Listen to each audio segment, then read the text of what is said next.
All right, we're starting now. I'm moving us over to in. And we're in. Hello, welcome to the party, everyone. It is Friday night, and that means it's Heart of Darkness. And tonight, our hearts are a little bit darker than normal because we have lost a party member, and we have lost a player. We love her very much. She has moved on to new and exciting adventures, and we hope for the best. But tonight, we have our new constituted party of 4 awesome, amazing adventurers and a gorgeous new overlay by the amazing Miss Kim, which is right down below me there, playing Kazara tonight. She's... Oh, and then she turned her camera off. It is super good. Look at how good that looks. This is the first I've seen it, and it's so good. Right? It looks awesome. I'm very excited. And Kim, you're amazing. And I love the work you do for this channel. And thank you. And I love all of you because I feel bad singling anyone out because I'm from the Midwest and that would be weird. But yeah, so we're here tonight. Hi, I'm Throck. I am at Throck Plays on the Twitters, and I am a DM here tonight and Saturdays and Sundays for Blades in the Dark. On Saturdays are in D&D as well. And that's me. So let's go around the channel real quick. We'll go around the cameras real quick, and we're gonna throw it. We're gonna throw a little curveball into it, and actually start with the Miss Nancy Druid, all the way over on the other side of the screen. Hi, I'm the Nancy Druid, and I'm at the Nancy Druid on Twitter, and I play Jax, who is a Tabaxi Bard. And she feels really bad about what's happening in this game right now. So that's it. That's okay. That's plenty. Fan. Dan Rand is here. Dan Rand is Dan Rand everywhere on Twitch and Twitter and Instagram, and I made a Facebook page, but it's fine. Nah. Don't go to it though, please. Nah. It's on Facebook. Don't do it. Nah. But anyway, yeah, I play Vim, and Vim is actually pretty angry at Jax right now for what's going on. So. He's trying not to be though. Yeah, and Vim is a... Oh yeah, I'm a half elf rogue. Yeah. Just yeah. And doing for all the damage. And next, a man who needs no introduction, Noah. Hi, I'm Noah, and my lighting's terrible. I play Sven in this party. I'm the old man, and I fight. You could say I'm a fighter. One might say you're a fighter. Colloquially known as a fighter. And I need to do a better job of protecting my party because one has died in my hands. Well, over there. But it's kind of my fault. Anyway. And last but not least, the creative genius behind the work you see on screen and below you in the details area. That's not what it's called. Whatever the hell it's called. Miss Kimages. How are you tonight? I'm good. I literally just slapped some stuff together in Photoshop. I didn't know what the big deal is, but thank you. Take a compliment. How about take a compliment? I'm Kimages TV, and on Twitch, it's Kimages, and I'm a level 6 Azamar sorcerer, favored by the Raven Queen, and I'm kind of like, yeah, it sucks that we lost Bryn, but it's kind of like she was probably meant to die. This is just how things go. So, like, it sucks, but like, what are we gonna do about it? You know, that's where Kazar is at. Right, that whole Raven Queen thing. Yeah, yep, I got you. I'm there. I gotcha. All right, are you guys ready to play? Yes. Yeah. What are we playing? What are we playing? What is this game? The Dizzles, with some more Dizzles on the side. Oh, will there be dragons and or dungeons? It will be D and D. There might be both D and D. D&D. Hope you like D. Is there enough D to go around? There's never enough D to go around. Come for the D, stay for the D. First come, first D. Let's just get real. Damn that haircut, so good. I love it. All right, so let's. More than a month ago, our party found themselves in Port Nyanzaru, preparing to leave on an expedition to find whatever in the heck was causing the death plague. There, as they were preparing, our bard Jax made a deal with a magic broker to get certain herbs, very rare magical herbs, from a place that none of them had ever heard before, called Nangalore. More than a month later, our party finds themselves there to fulfill Jax's side of that bargain, for which she gets to keep an incredibly powerful magical item. A citern that can cast spells on its own, and that helps the party on a regular basis. However, in searching for these herbs in the hanging gardens of Nangalore, one of the party fell. Bryn, the party's ranger, who in many ways is responsible for bringing the party to where they are today, was turned to stone by the Medusa-like creature that was inhabiting Nangalore. We meet our party now, just moments after the Medusa had been slain, and we find that no longer is Bryn amongst the party. She is a statue in the water, lifeless. And with that, I turn it back over to the players. So we've established that we cannot do anything for her at the moment.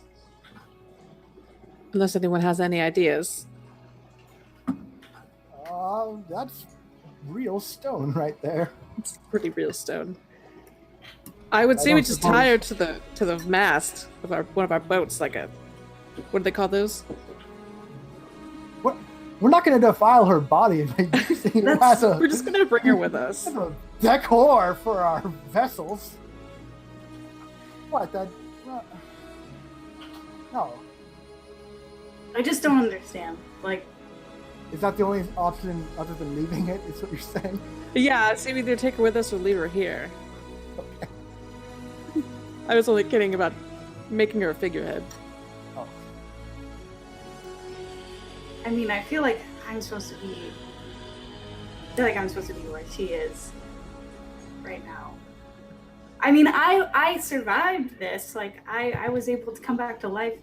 I mean, it's not fair.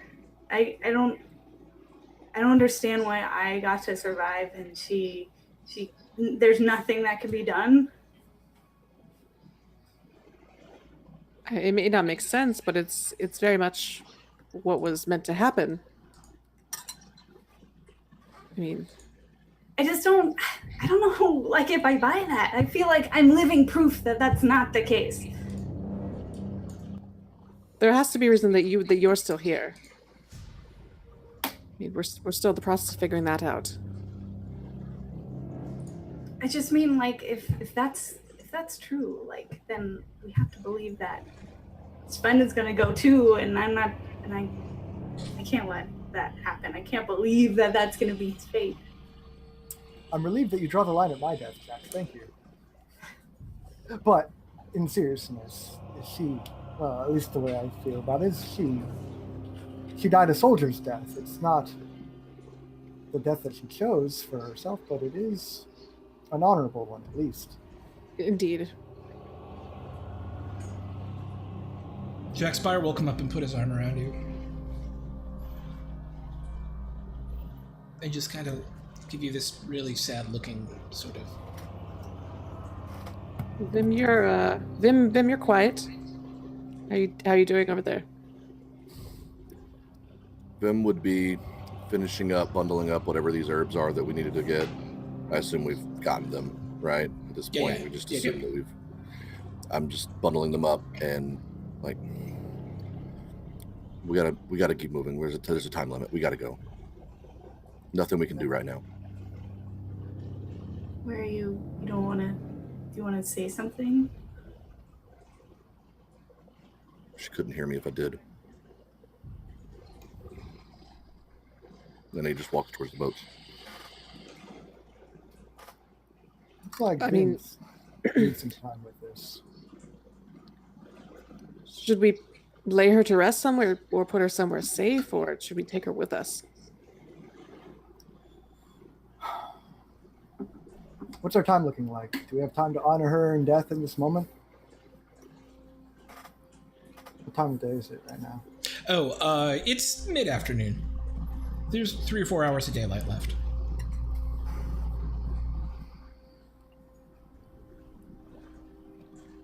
If we do want to try some magic at some point, should we place her somewhere where she'll be undisturbed until we can come back? Or should we just assume that we're... Buyer will Bearing. pipe in. See, there is magics that may be able to restore her. We just don't have them. They're beyond our capabilities. And you notice in his distress, he's kind of fallen back into that formal we that he hasn't used for a long time. And he's gotten more of a sense of self, but now that someone's been lost, he seems to have kind of fallen back into it a little bit. Well, what we have right here before us is someone who definitely deserves to be honored for their sacrifice to the world, if I understand it. We're all fighting for the same cause to end this disruption of the natural cycle of life and death. If anything, she gave her life nobly in a time where she couldn't be resurrected. She made the ultimate sacrifice so this wouldn't happen for anyone else again. And conveniently, there's now a statue of her. If this is a safe place, I would say we leave her here as a kind of memorial. I feel like I just don't even want this instrument anymore. I just don't feel like it wasn't worth it. Makes sense. It does. That does make sense. If Just you wish discard it now, it would be a greater waste than all. Indeed. It hurts now, I know. But I can assure you loss gets easier with time.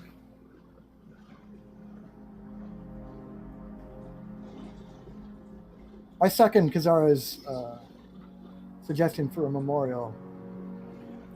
I think that would be best for now. And in time, we could return and restore her to life. Mm-hmm. We could either move her or leave her standing in the water as, place some flowers.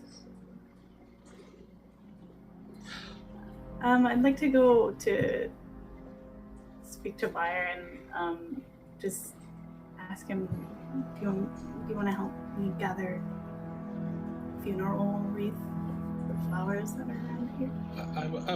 Yeah. Let's do that. I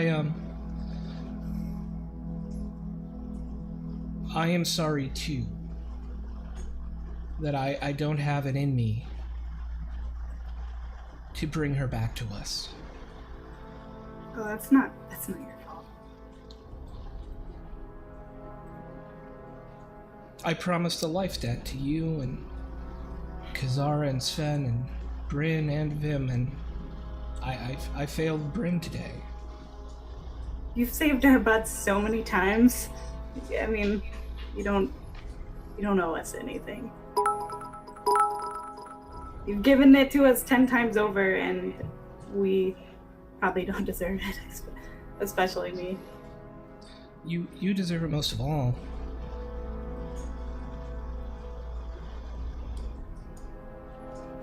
Thanks. Let's gather. And as you do, as you guys go off to start gathering a funeral wreath, you Jax, feel this nuzzle up against your the back of your knee. Just kind of Oh. I guess I look at what it is. you turn around and you see Ghost actually kind of nuzzling you a little bit. Oh. I forgot about Ghost.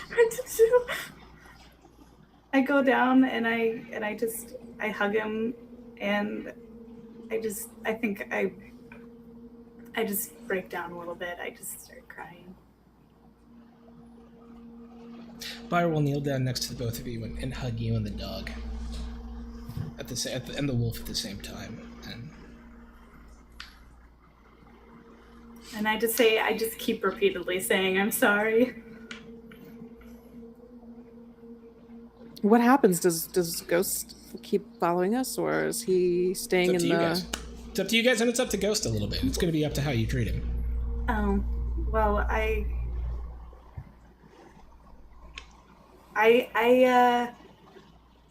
look down on him and I say, I'm sorry about what happened. And I tell him, right,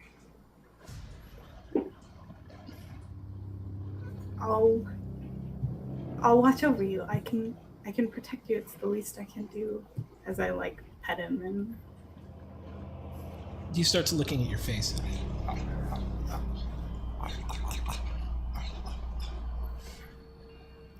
And as you guys get up and you start looking for whatever you feel is most appropriate for that wreath, and there are tons of gorgeous colored flowers here, you see 4 teardrop pieces of amber on the ground as you stand up as well. What's everybody else doing as they're off wreath gathering? I want to roll. Bryn was an elf, right? Wood elf. Yep. Bryn was a wood elf. I'd like to roll religion on death ceremonies for wood elves. Do I Let's know do it. what they do? I am not going to sully this by giving you bad information. You don't Thank know. you. You're not sure. Yeah. Well, party, for once in my life, I'm completely at a loss. Is there anything that Kazara can do, being religious? Yeah. I give you the religion check as well. Maybe I can help Sven. And as a Don't yeah, help there you me. go. Do your own thing. Forge your own path, please. Preferably, it's they like to be burned on a pyre and kind of sent back into the universe. This is the worst. In a situation like this, you rolled a 20. You know that a ceremonial offering, some sort of what do you call it? Like when you can't actually do it with them, but there's a stand-in for it, and I'm just blanking on the word. Where you create an item to burn in that person's place. Say when elves are lost at sea and they know the ship has been sunk, they'll create an effigy. They'll create an effigy and burn that ceremonially. And you actually are familiar, having tended to the Raven Queen's chapel for a while. You are aware of these death rites and how to properly execute them. Okay. Well, I will relay that to everyone and see what y'all think. Seeing as I don't think in her current state she would be suitably released back into the universe. Kind of the opposite.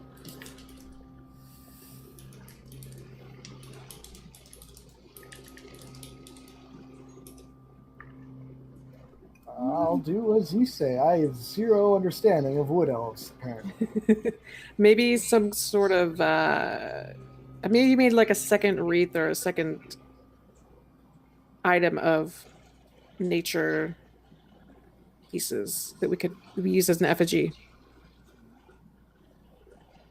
As I imagine you wanted to lay one on her where she stands.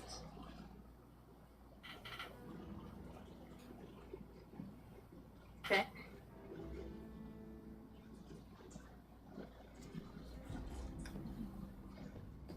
So tell me what you guys are doing. I'm gonna help gather some more flowers and Sulking. make a new, Sulking. just make a nice, large collection of flowers and plants that we could use as an effigy. Okay. Over the next hour or so, you are able to create a gorgeous collection of flowers, 2 sets. The first is a wreath that acts as kind of a garland around the statue's neck. And the second is because when they say effigy, they're pretty literal about it. They mean like create something in the shape or form of that who has been lost, right?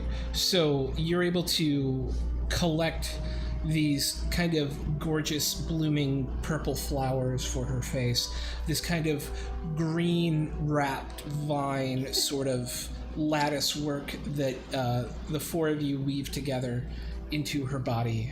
You're able to find something that resembles a bow, and you're able to create just this kind of beautiful floral life-sized person.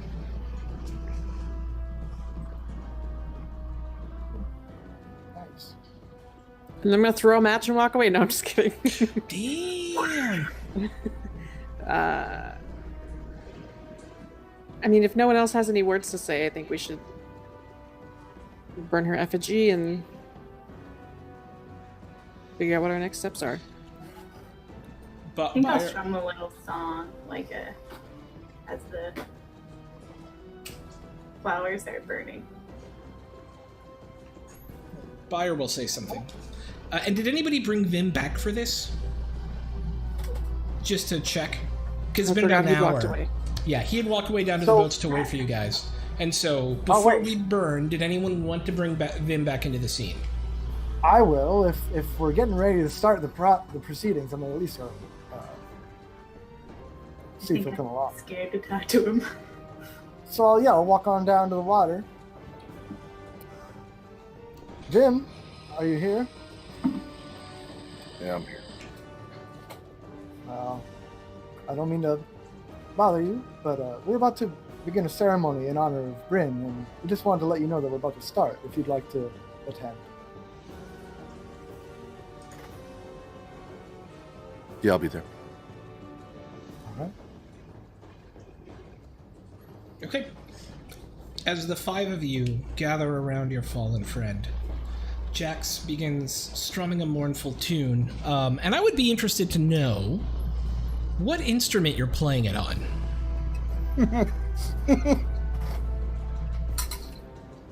Yeah, Jax. Not the sitar.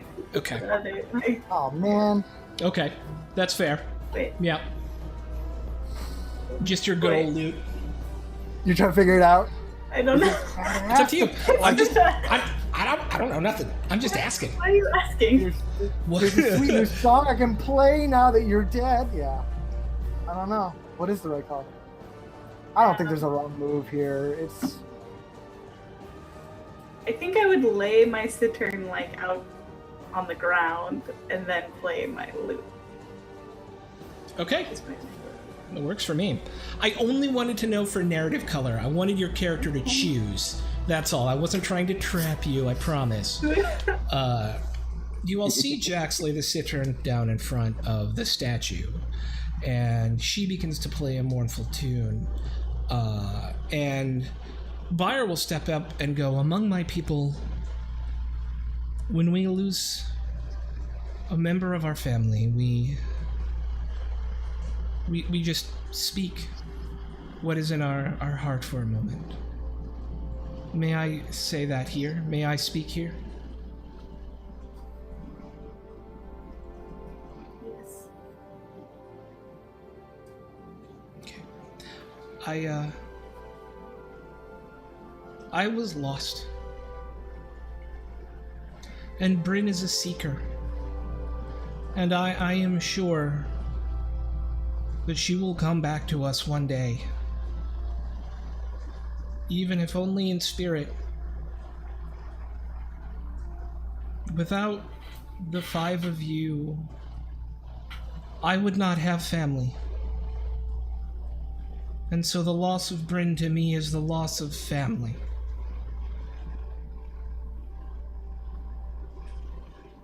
My stand disappeared,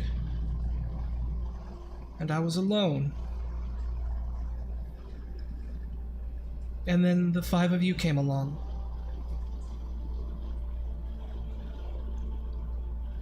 I would be nothing without this family. Bryn is a part of that and always will be, even if she is not here in the flesh. And then he steps back.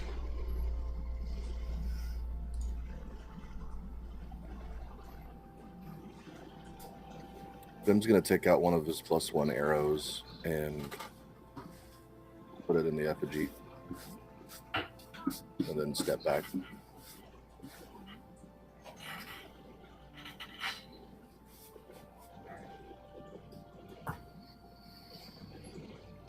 Does anybody else have anything they'd like to do?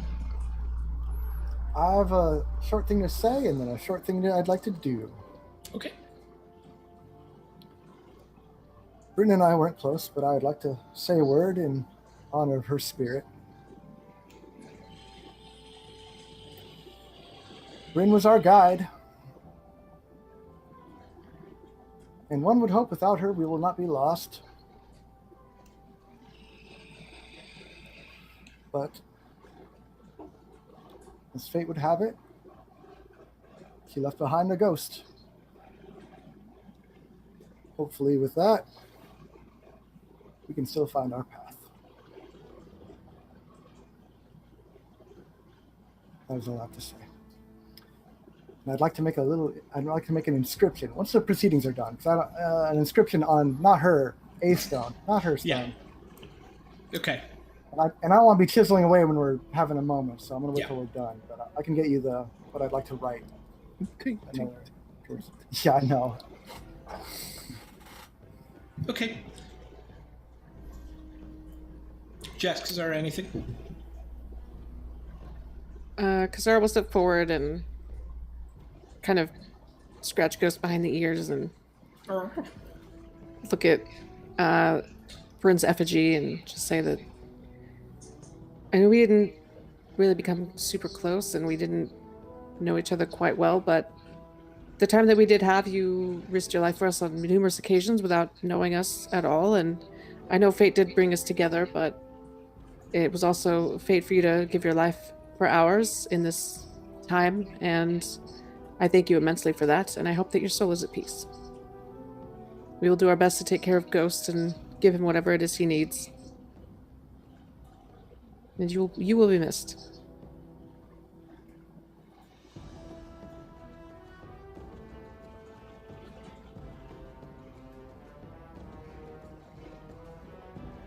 That's it for Kazara. Okay. Whenever they're done, I'm gonna like have create bonfire ready to go.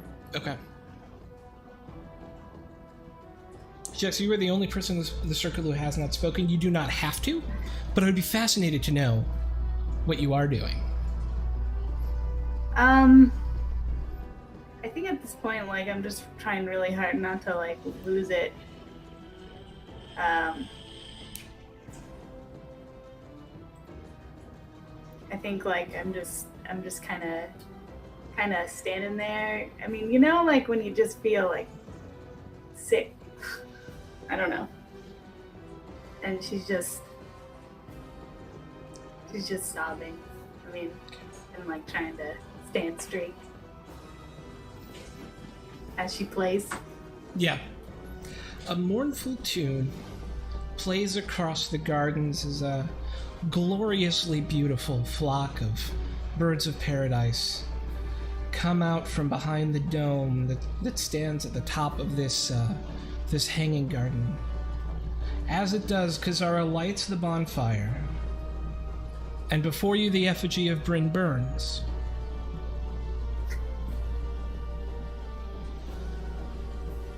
A single gray pillar of smoke rises into the sky from the untouched jungle. And after a moment, the effigy itself, its flowers, the vines, the roots you wove together, burns to ash.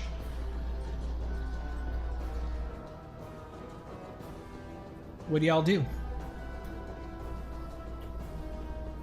I'm gonna give Jax a hug and give Ghost another scratch behind the ears and see if he wants to follow us. Ralph.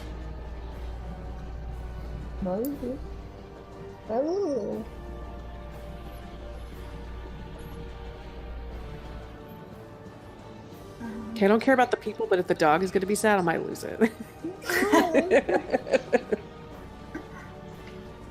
Well, we did come here to complete a mission, and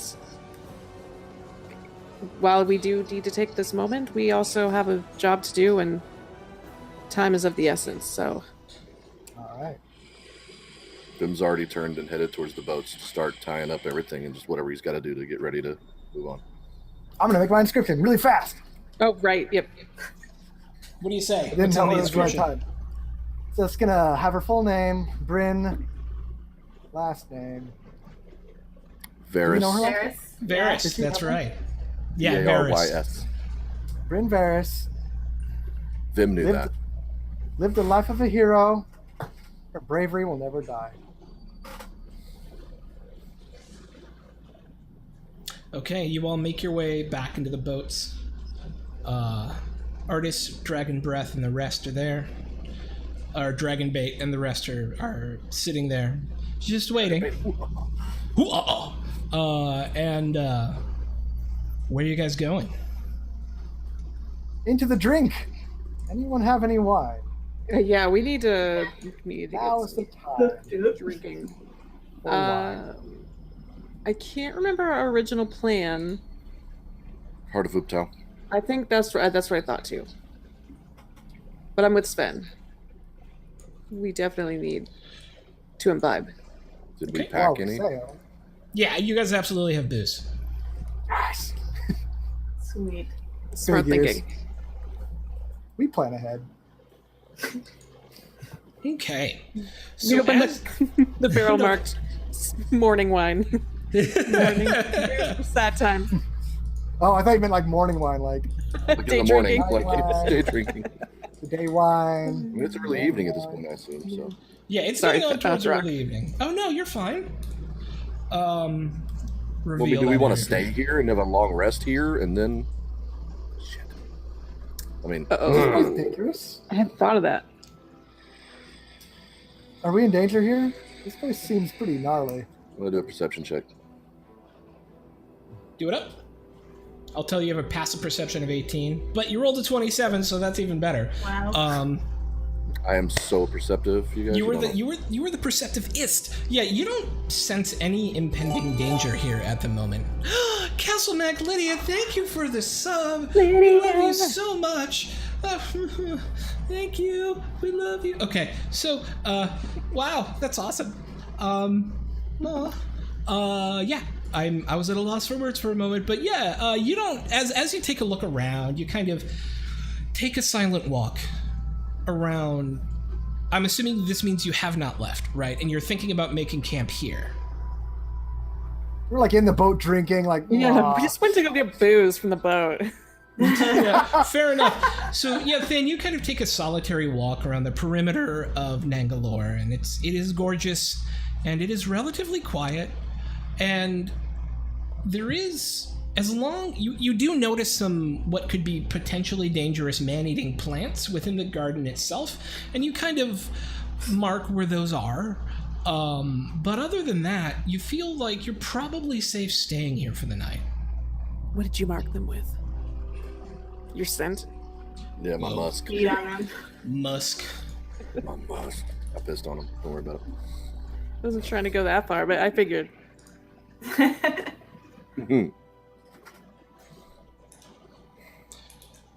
So you guys gonna crash here then? Yeah, if it's safe. Yeah, it seems Vim thinks it's safe. Who's Than? Shut up. Who is this man? This is dang gay. I'll have Rowena do a rove, if that's all right. Yeah, absolutely. I too will second guess Vin. No. I don't trust you, so I'm gonna send my Raven to just He make seems sure. distracted, so I mean that's actually okay. As You you, don't guys were kind Yeah, of you just like puttering- tried to toss out a 27, just distracted. You're right. I'm sorry. He did Sorry. roll pretty epically. No, I was more riffing on Van's Oh, comment. Which one is it?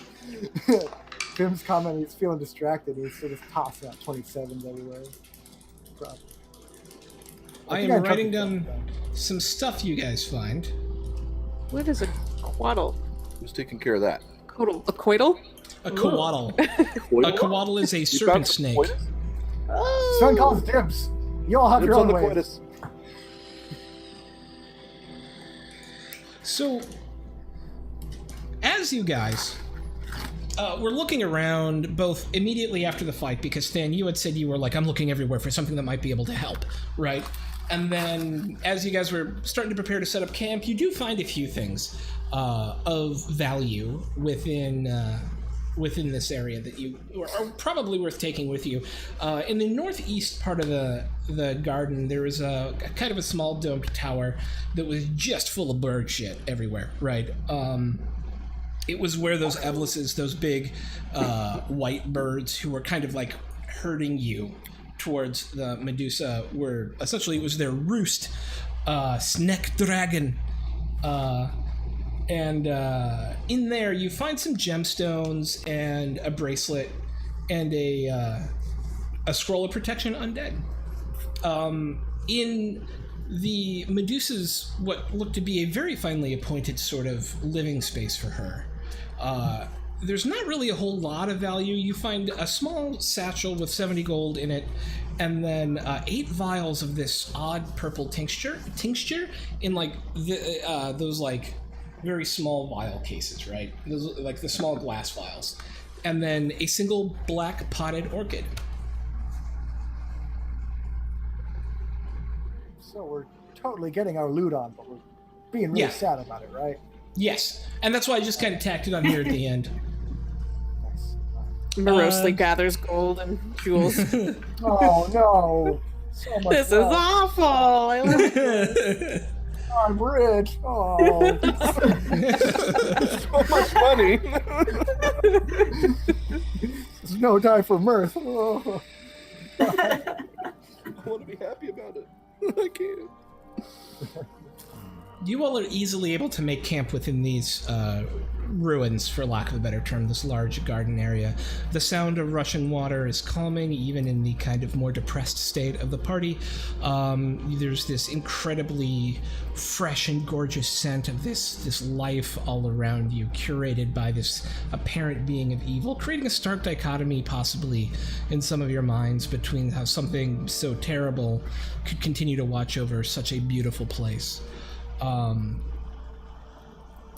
As the fire dies for the night, if you guys want to do anything here, if you guys want to have any conversations, if you want to do anything over drinking, you should feel free.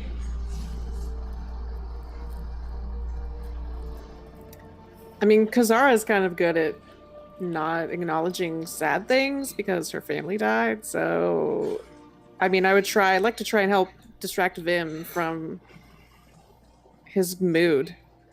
I don't know if there's like a game that we could play, like Wizard's Dungeons Chess or Wizard's Chess. D&D Deception or... We're going to play D&D in D&D. It's D&D Sven Deception. is, oh boy, Sven's totally giving me a sexy sorceress. Priestess sex babe. Okay. I don't know. Have Is you- there like a... Did we bring like, I don't know, anything entertainment-wise with us? We probably didn't even establish Yeah, that. sure. Yeah, whatever you I would have have- had on you. Technically, like, I have stuff, but I mean, I'm not offering. Cards Yeah, or... I got have a dragon's dragon's chest. So Heck yeah, Dragon's Chess. Dragon's Chess. I love that game. All right. Over drinks, I'd like to play a game and just kind of help Vim and whoever else wants to play, if that's a thing. Just kind of get their mind off everything. I would say I'd like Vim would want to sit back and just watch them get distracted. Just kind of. Am I playing Really? or am I just? I'm It's up to totally you guys who's opposite. playing. It's either that or I'm playing with myself. So. Ayo. Vim will sit back and watch that. I mean, Oh, if boy, Vim's out, what yeah. else am I going to do? Briar will look at Jax and go, no, I bring that energy back into the house with me. DDE. Oh yeah, okay. But Okay. yeah, I mean, I want Vim wants to be around you guys. He just doesn't want to talk. about That's it. okay. You know what I mean? And so he's kind of just passively participating in the group without actively, because he's working through his stuff at the moment. I accept and do not challenge you on your path to fighting wholeness. I feel like Jax would just get really, really wasted. Excellent. Good. Yeah. If I have to watch you in that tree, like, rub up on each other again, I'm just gonna go somewhere else. Hey, oh. Thank you for the follow, Commander Root. Sorry for what you just walked into.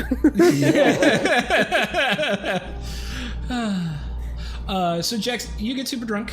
It sounds like Kazara and Sven are playing some chess, and as you're sitting back, then for a moment you feel Ghost kind of walk by. God damn it! I don't know why I keep doing that, Vim. I'm sorry. I'm so sorry. I'm so sorry. Vim, you feel Ghost kind of brush by your calf as you're sitting there on a kind of just a hunk of rock watching them play, kind of like using it as a camp stool. He circles around you a couple times, and then he just kind of does one of those at your feet and just puts his snoot on the tops of your shoes and looks up at you. Yeah, I reached down and screech him. Bark. He just kind of nuzzles you a little bit. And as you all find your drunk or depressed or gaming ways to fill the night, one by one you filter off to sleep, and the night passes by uneventfully. Nice. Sun comes with the sound of birds in the morning. What's your plan, guys? Drink on the boat. Drink on the boat. That sounds like a great idea. Continue this party. I say we head towards the heart of Uptao. Okay. So as a story reminder, the reason we're going to the heart of Uptao is because Krieg, Sven's former compatriot from an earlier part of his life, is believed to be there and being the mastermind and lieutenant of Asarak, or a lieutenant of Asarak and the mastermind of an undead army within the Aldani Basin. He has tried to recruit Sven, he has tried to murder Sven and the rest of the party, but has been strangely quiet for the last few weeks. And with that, we're going to do a skill challenge to get you guys on the road to Ubtao. Okay. So, we did a skill challenge last time we played, but it's been a couple weeks, so I'll remind you. Your job is to get from where you are, which is the big red X, because I didn't want to overwrite where Nangalore was. You guys are actually here. Your job is to get from there to the heart of Ubtao, something like 10, 20, 30, 40, 50, 60, 70 miles, or about 7 days of travel, a week or so worth of travel away. You can tell me what skills you think you could use in order to make that travel work. Stealth. Okay, stealth it is. What else we got? I am proficient in survival somehow. Survival's great. Well, here we go, ladies and gentlemen. Time to justify my existence again. Why am I here? You never had to do that. I'm gonna use my vast knowledge of history to. I'm gonna draw on that one again to seek out any relevant landmarks or changes to the environment that I should be aware of on the way. Love it. All right. And Jax. I would think perception, if that's okay, to just use that to be aware of the surroundings and scout ahead. I think that really makes a need that lot of now. sense. Yeah, I think that makes a lot of sense. And then Bayer will use nature, which he is proficient in. He is nature. He is nature. He Well, being a himself is walking nature. tree. Yeah. Okay, so Sven, I guess you rolled for history. did. And then let's start with perception with Jax. Okay. Okay. And then stealth. Oh god. Okay. And then, Kazara, you were doing survival. Nice. And then I will roll for Buyer on nature. Okay. So, it's a bit more of a rocky journey back, and you end up actually getting a little bit lost for a couple of days. Before you get to the basin itself, the area directly west of Nangalore is this thick, unconquered jungle. It's just primeval. And so, Jax, you have a hard time just kind of getting ahead of the group. Actually, you and Bio are working together to try and like figure out where to go and like get over some. There's a couple big ravines in the way, one of which you almost fall into because you don't see it, but Bio's able to catch you because there's just so much jungle in the way that you kind of walk up to it and you're like, "Whoa!" and Bio goes wink right around you and is able to pull you back. But because of your two rolls, you are detained, and the travel is going to take you about 10 days, but luckily, because of Kazara's survival, you're able to avoid a couple of relatively large packs of carnivorous dinosaurs that were hunting in this area. And then you actually noticed that there were the patrols from Krieg and his army have actually made it out into this area, but thanks to your ability to kind of get the team, all like 14 of you, moving in heavy cover and sometimes without their shoes on, sometimes you even had to like camouflage people and gear, but you were able to get the team to safely kind of skirt around some of these guys. And interestingly, Sven, you, with your history, are able to actually guide the party more effectively than either Jax or Buyer, because this is an old pilgrimage route for Chalton religious folks. And so the reason it didn't take even longer is because you're like, no, and by the end you were able to figure it out and go, look, there's a route into the Aldani Basin from here that was an old pilgrimage route for folks who worship the great god of Chalt Ubtao. And between the five of you, you are actually able to make it into the area where you believe the Heart of Ubtao to be. I get to uncover more map, though, because you guys wandered around for a little while. And so you kind of came down this way and kind of went this way, if you guys can see where that is, right? Like here. Mm-hmm. And then made your way into the basin from here.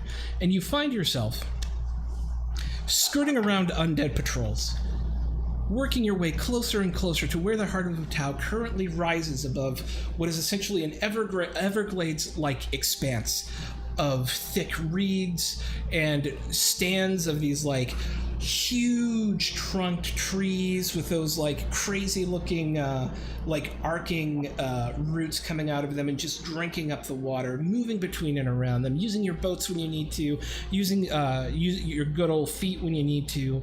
You make your way to within sight of where you know by tomorrow you could be underneath the Heart of Ubtao itself. Nice. Teamwork. Teamwork! Oh, we should have that. So how do you guys want to approach this? What are you guys thinking? Is this thing floating in the air? It is. It's about 300 feet off the ground. Yeah, we can. Well, I mean, I can't jump that high.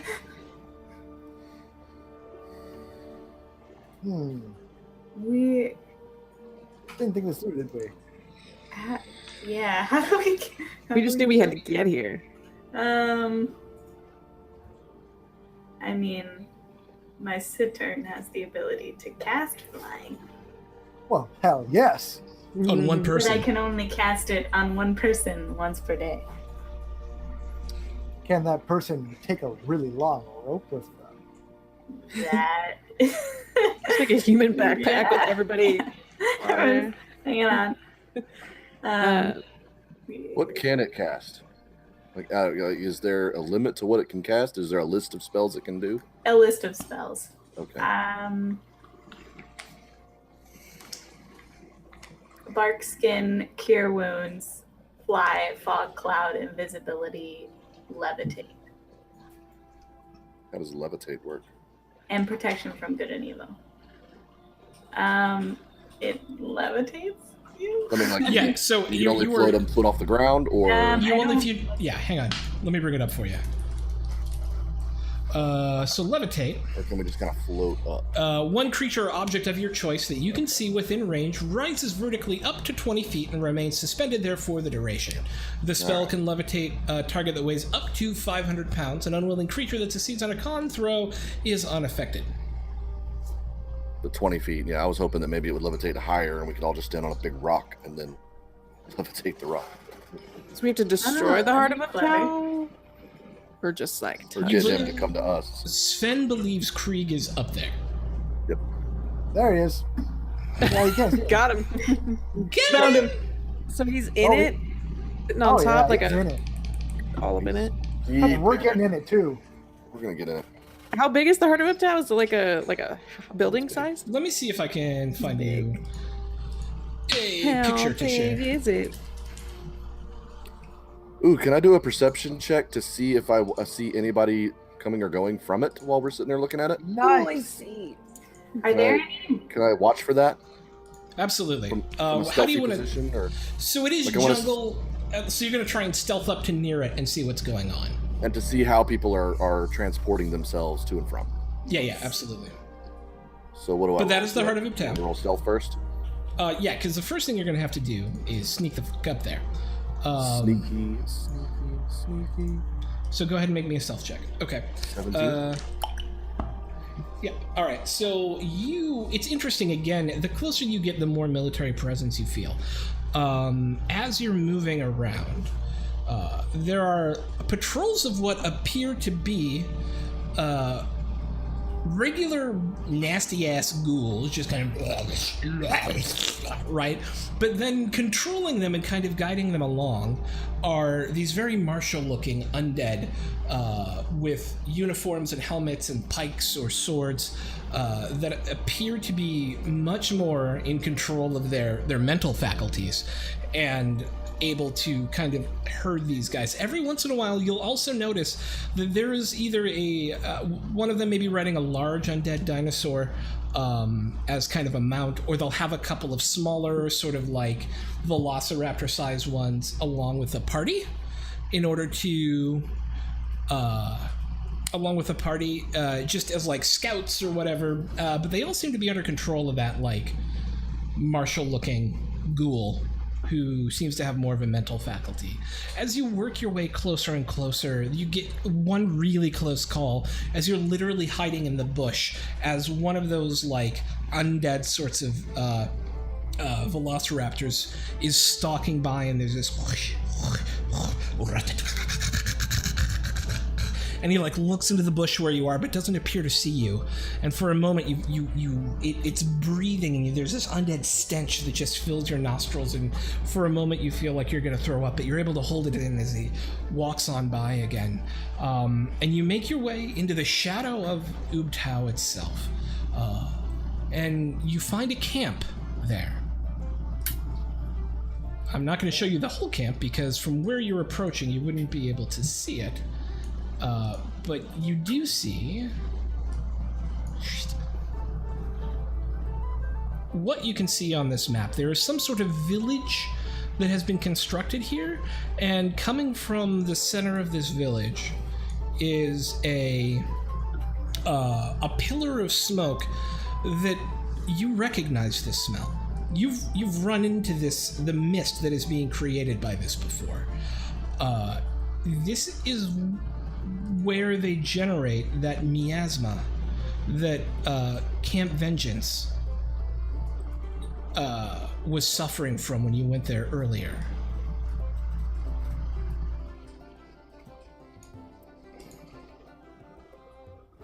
They're literally creating it in like a steam engine or something.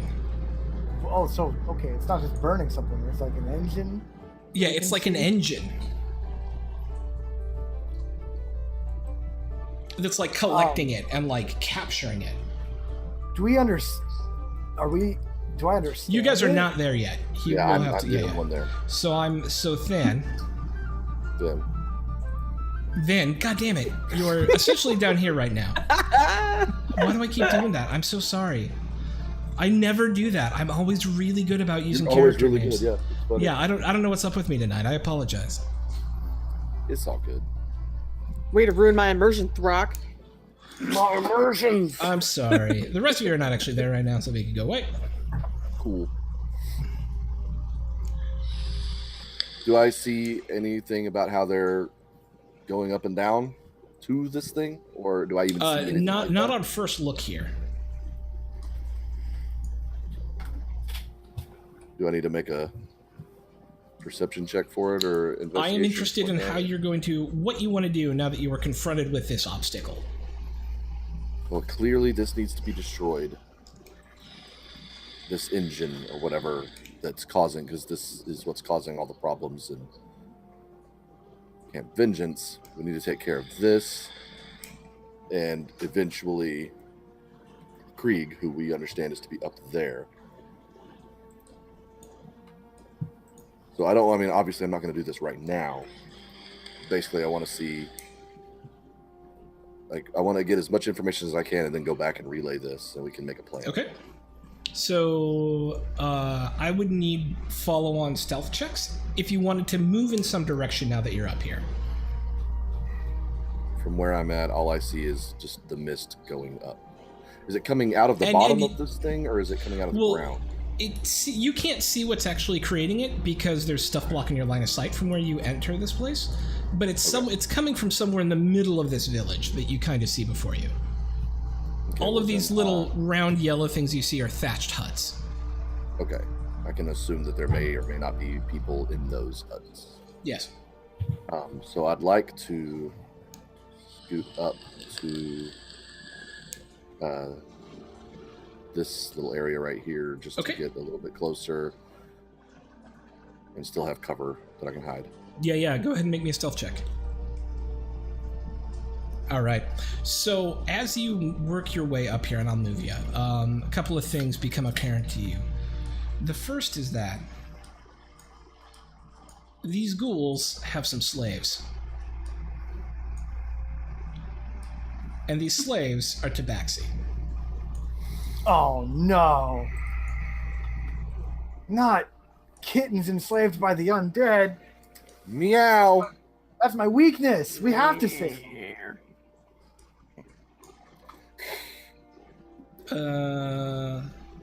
You can see a little bit up here. Let's do this.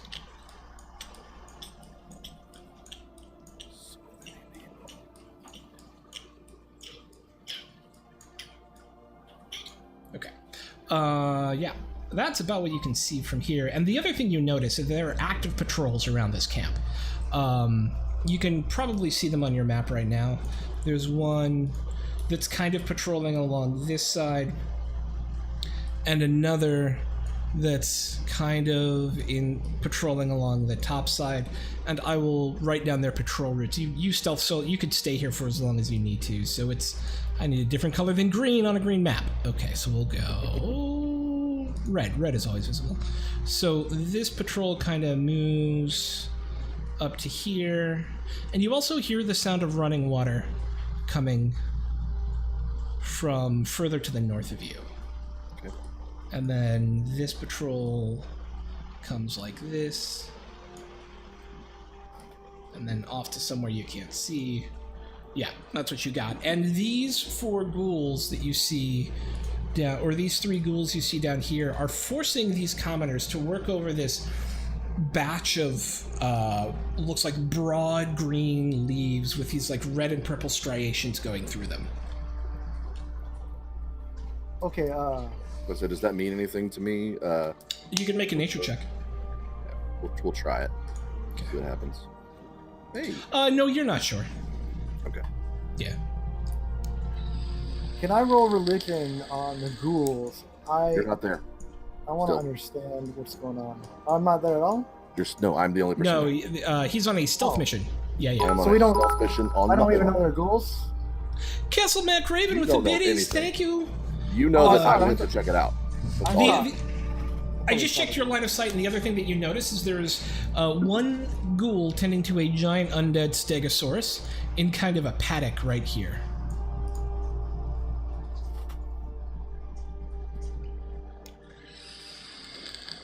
Still no sign of how they're teleporting or moving up to the heart of Utao. Not yet. Yeah, I don't know if I want to push my luck getting closer. Tell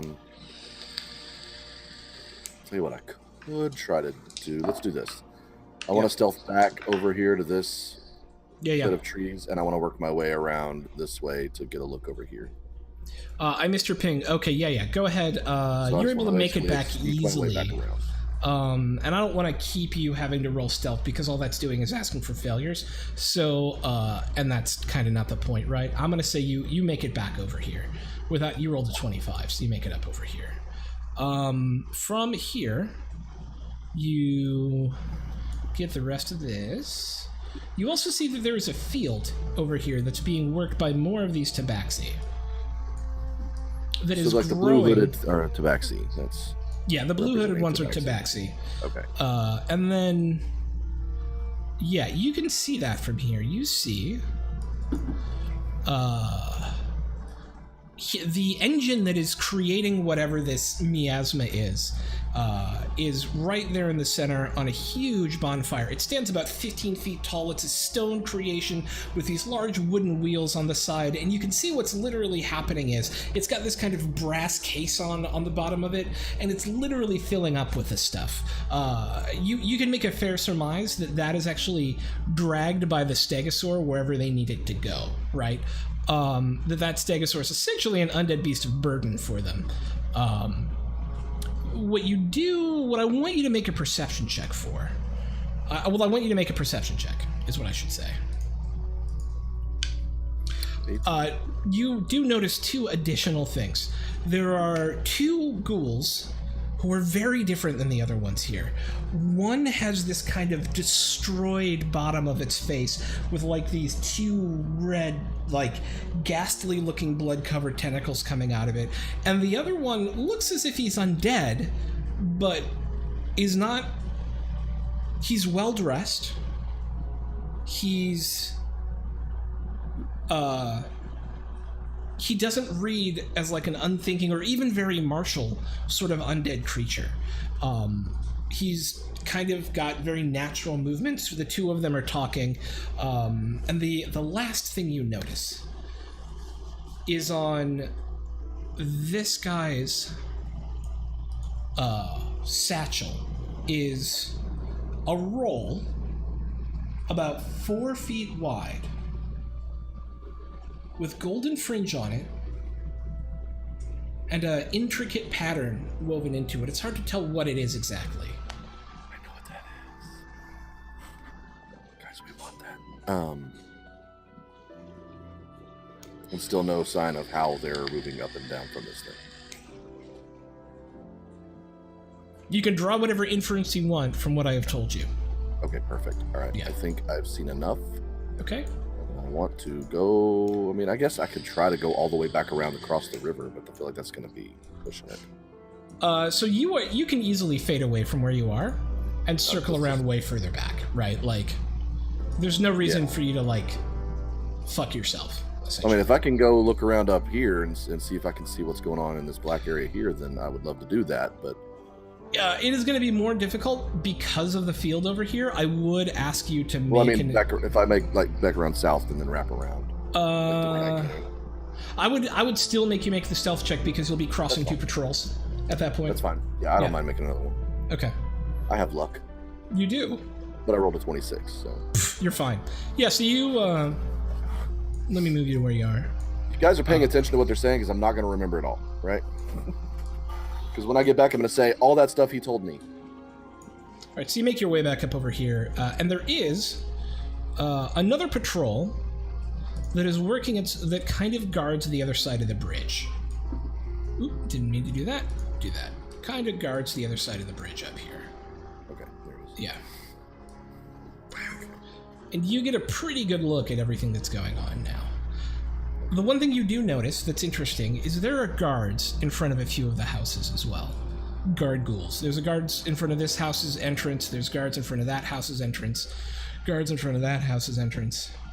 And then a guard in front of this house.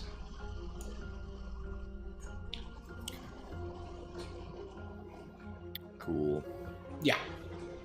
All right, I feel like I know as much as I'm gonna know, so I'd like to just fade away and come back and Yep. report. You easily fade away to come back and report. Guys, all that stuff. Got it. All of those things. Judo Killer with the 500 bits, got a whole $5 in the pocket. Thank you, brother. We love you. All right, When so can I Than go makes here? his way back and reports to you all that he has found a camp. In that camp, there is some sort of steam or smoke-driven machine that collects whatever they're growing here and burns it.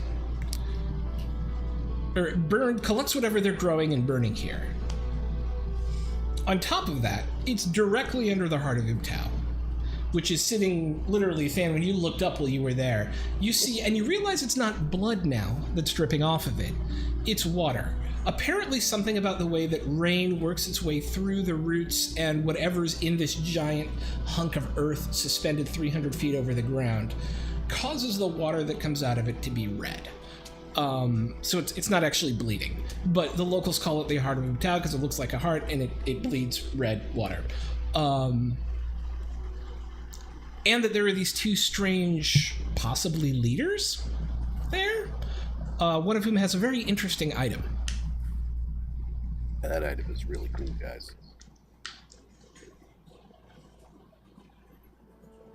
All right. So clearly we have to go in here. We have to stop this from happening. This machine is what's causing half the damn problems we've got here. We need to stop this right here now. What's the way? There's so many of them. Well, most of them are slaves. Yeah.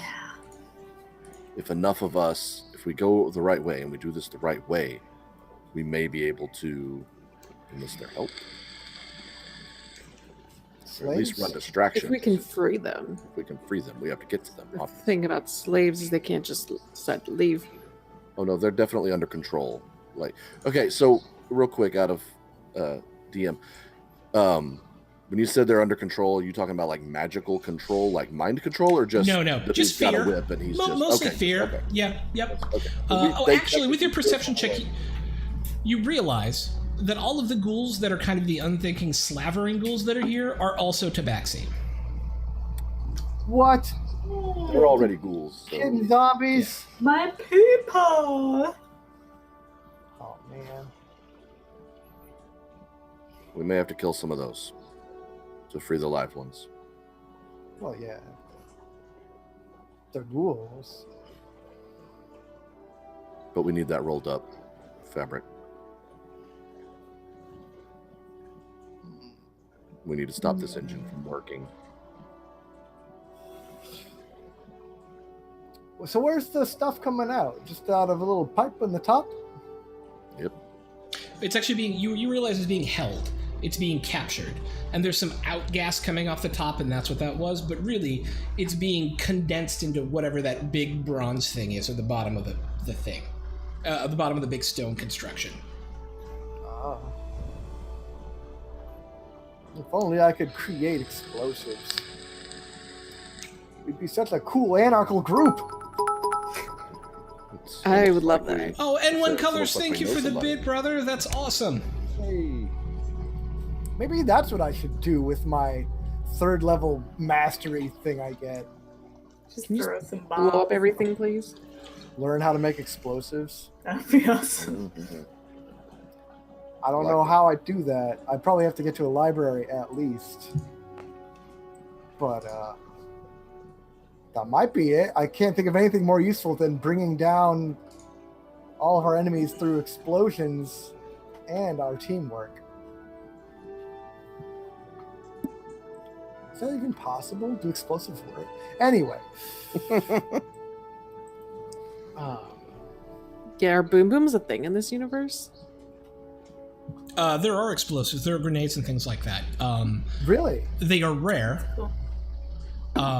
But Sven, having been a military man, you know about them and would know how to create them. But you don't. What? There's no black powder here. I mean, you know that Right. you would need like saltpeter. You would need to find like saltpeter, and you would need to find not lead. There's some other stuff.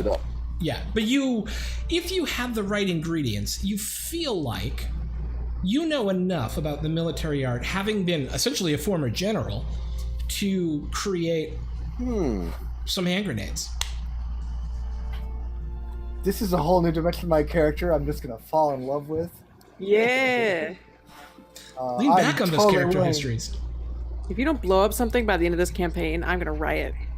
This is going to take a lot of investment and probably some other things. But I'm definitely willing to put my fighter power that I have I get to learn something at 3rd level. We never decided on it. And I'd love for that to just be demolitions. I'm in. Let's do it. Let's call it demolitions. Yes. Makes sense to me. Why not? Yeah. It's your game, baby. Cool. I'm just DMing it. Wow. So I lay out for everyone where everyone's at, how many there are, and am just itching for go time. Yeah. We're already one short, so let's figure out a plan. Let's do the whole Yeah. strategy thing. And look, we got a map that we can draw on. Yeah, let me actually clean that. Well, no, I'll leave those markings on there so you know what the patrol route looks like. Love it. Where are we? Thank you for the follow, Colors. That's amazing. You guys are not on the map right now Oh, perfect. because you So aren't there. You're making a plan. This is the what we're looking at is the heart loop tower, or the thing underneath. This is Below the camp underneath it. Yeah. We still don't know exactly how to get up, but I've got a sneaking suspicion. Can is there an you ability already to decide where we enter, where we start? So, Could I run a check to see if I knew exactly what that roll-up thing was? Would that be What would that would that be? right? What would that be? It would. I mean, Arcana, obviously. I feel like it'd But be Arcana. I But would want you I don't trained know in that. Yeah, that's. Yeah. Not trained in history either, so I mean. But you can make. I am much more lenient on like untrained history checks than I would be on an untrained Arcana check. An untrained Arcana check. yeah, So go I ahead purposely and know nothing about magic on purpose. So. yeah, go ahead and make a history check. Okay, we'll try it. We'll see what happens. No, you don't know. You have no idea. Yeah, nothing. You're like, nope, it's pretty. I just think it looks really odd, and I'm very curious. Yeah. That's what it is. I don't know what it is. I just know that I want it. Yep. And remember, you can also pick at least one of your NPCs to go with you as well. Which one has good range attacks? Or is a tank? We don't have a tank. Artist has good Yes, ranged Artist is- attacks. Yeah. And Dragon Bait is more tanky. Yeah. I feel like somebody to get That's in me. front of some of this. There's a lot of people. You're asking for my character. I could go Don't undercover. you do range though? Like you don't. I could go undercover as a tabaxi ghoul. Oh, you could do the Secret. whole I just disguise self or whatever. What if they enslave you? I don't know how to disguise self, but I What is that? can I have a disguise kit. make my. Oh, you do? I do actually have a disguise kit Are that I are could we- try to disguise you as a ghoulish kind of tabaxi, Oh, okay. and maybe you could like poke around, Uh. or you could go okay, invisible and could poke around. Well, we're interested in this. Like, I mean, it could get me access to the little pillar where all the action is. All the action, possibly. yeah. How are you with Definitely. locks? Nah. I'm incredible with locks. That's my thing. I'm so good. I was thinking this would be more of a martial operation. Do we want to try deceiving the group of undead? Is that something we You want to don't try have and do? to. Normally, Absolutely. I'm in favor of it. I'd be worried about the stakes in this one because Yeah, there's a lot that could go wrong here. There's just so many enemies, but they're also like, I mean, Vim shows no fear in this. Vim just sees a job and it needs to get done. Vim's not worried about. He sees a job, it has to get done. Who else is going to do it? We're here. Right. Let's go. I'm not a coward. I'm just trying to figure this out. No, Vim's more reckless than calling you a coward. He's more being reckless right now. He's doesn't care. He's going to go take care of this job. Well, that's why I'm thinking really hard right now. You guys tell Vim where to be. He will be there, and he will start stabbing. Yeah, do we have the ability to choose our approach? How do we want to approach this camp? You have the ability, you have all the intelligence, and they, as far as you're aware, don't know you're here. Wait. So you can... I rolled really high on stealth, but I was not interfered with in my investigation. So, I mean, we can... I say, personally, that we come around the right side. Excellent. Maybe see if that patrol maybe goes by, take a moment to get in. Sorry, guys. You're fine. Maybe try to get to this area. Maybe take these few out. If we have to take out a patrol, we have to take out a patrol. But Yeah. maybe clear this area. Followed Work our by... way to the center. Yeah, the right side is the least defended from the I feel intel like it that we is. gathered. And are the purple tokens are the slaves, right?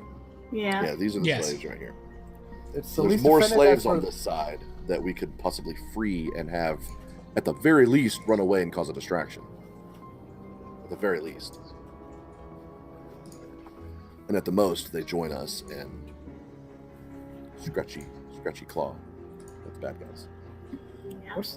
Is the big token in the middle of the engine, or is that an actual? Yeah, that big horse gray wagon? thing is the This engine, is- with the smoke coming yeah. out of it.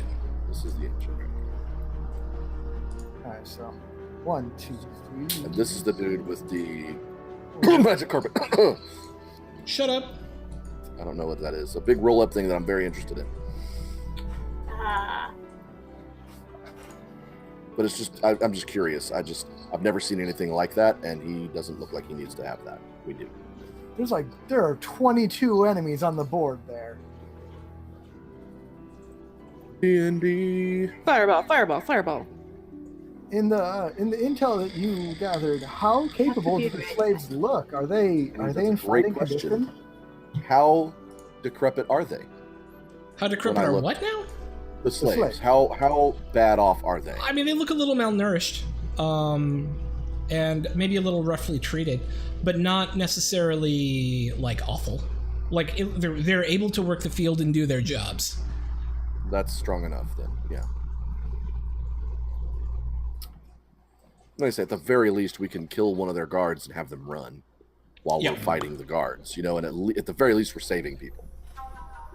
And if I die saving lives, then so be it. At the very least, we can do that. And at the we very have a most, we legal- can stop this engine from causing so much death. And this engine's making the miasma that is. That Fort Vengeance was under. That Yeah, turned but them it all is crazy. obviously portable. Yes, Right. that it moves around with the heart of Uktal, perhaps as a And I'm sorry. What does the smoke do? The miasma do to the? didn't it cause people to just kind of It has to do with the. what was it? It turned them crazy, essentially, and in the long run made them undead. Yeah, we kind of have to stop this. All right, so our objective is we have to stop that steel golem thing. We have to stop the Optional. smoking. We need to free the slaves. Slave all the slaves. And Krieg is supposedly up here in this flying rock fortress above us. It'd be a pain in the butt, but we could probably take on each patrol party, maybe one-on-one somehow. Yes, I agree with that 100%. If we can all be quiet and stealthy about it, absolutely. I know that you have a bow that you can use from a distance. I know I have a bow that can be used from a distance. So, I mean, maybe we could sneak up and then just kind of and kind of just try to take them out. Just try to snipe them. I think they'd catch on that they're under attack. Possibly. And that's fine. But I mean, what else are we going to do? Like, we're going to run up on them, and then they're going to figure out they're being attacked too. So we have like 8 people, right? 4. We have us 5, or us 4, and then one other NPC. Well, no, Bayer's coming with you either way. Assume 5, he is a party member. Yeah. Yeah, Bayer. I forget. Bayer. And then you get to choose one person you guys can control to take with you. So would we want Artist or Dragon? We can't get both of them? Just for ease, I prefer you to only bring one with you, but if you give me a compelling reason why you'd want to bring an extra guy, I'm not going to say no. Yeah, no worries. I'm not looking to complicate it. Like, No. I don't actually care if they're in the battle, but like logistically. Yeah. I want to win. Yeah.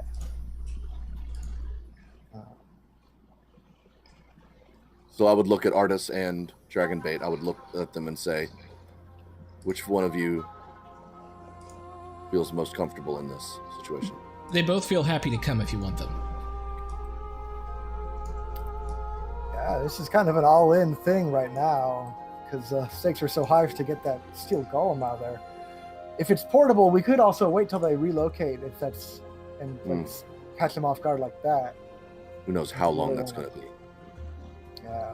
Could I? There's no way I could tell when I was there how long they had been there, is there? It looks like they've been there a while. This looks to be a base camp where the Heart of Ubtao stops. So it's okay. So it's got predetermined stops, maybe. Possibly, maybe. Yeah. This base camp looks well established. But the ground doesn't look like freshly turned, like they just moved here yesterday. No, not at all. No. Okay, cool. All right. So what are those surrounding things? Are those trees? Are they rocks in the area? The brown things are huts. Those are huts. These are huts. Like with are they with like people inside, or are they just huts? We don't know. All I know is that some of these buildings, like these up here, and this one, have what look to be guards in front of them. But a lot of them don't. But there's a few that seemed to have guards in front of them. Specifically those. Looks like we have stuff to hide behind. Then. We have a lot of avenues to where we can sneak and get close and then coordinate a strike. But I do agree with Sven. Once we start, it's on. So we need to pick our shots, pick our places, and start in the most advantageous way possible. I'm thinking right now the best I really have is create mayhem. If we could set up some sort of... Well, we don't really have much to cause fire right now, but if we could set up something in the area to... Let's check our inventory. What do we have? I would be worried about, like say you, Kazara, with your fireball. Like, I'm all about that business, but I would want the slaves out of the way first. So if there's any way, maybe we can just line up shots in such a way that gets some slaves freed without giving too much of an alarm. I mean, maybe the right side. I don't know how tough. I mean, do they look tough, or do they just look like? I mean, it's hard. You've run into a ghoul patrol before, and the baby ghouls, the normal ghouls, were relatively easy for you guys to take out, but the officers were difficult.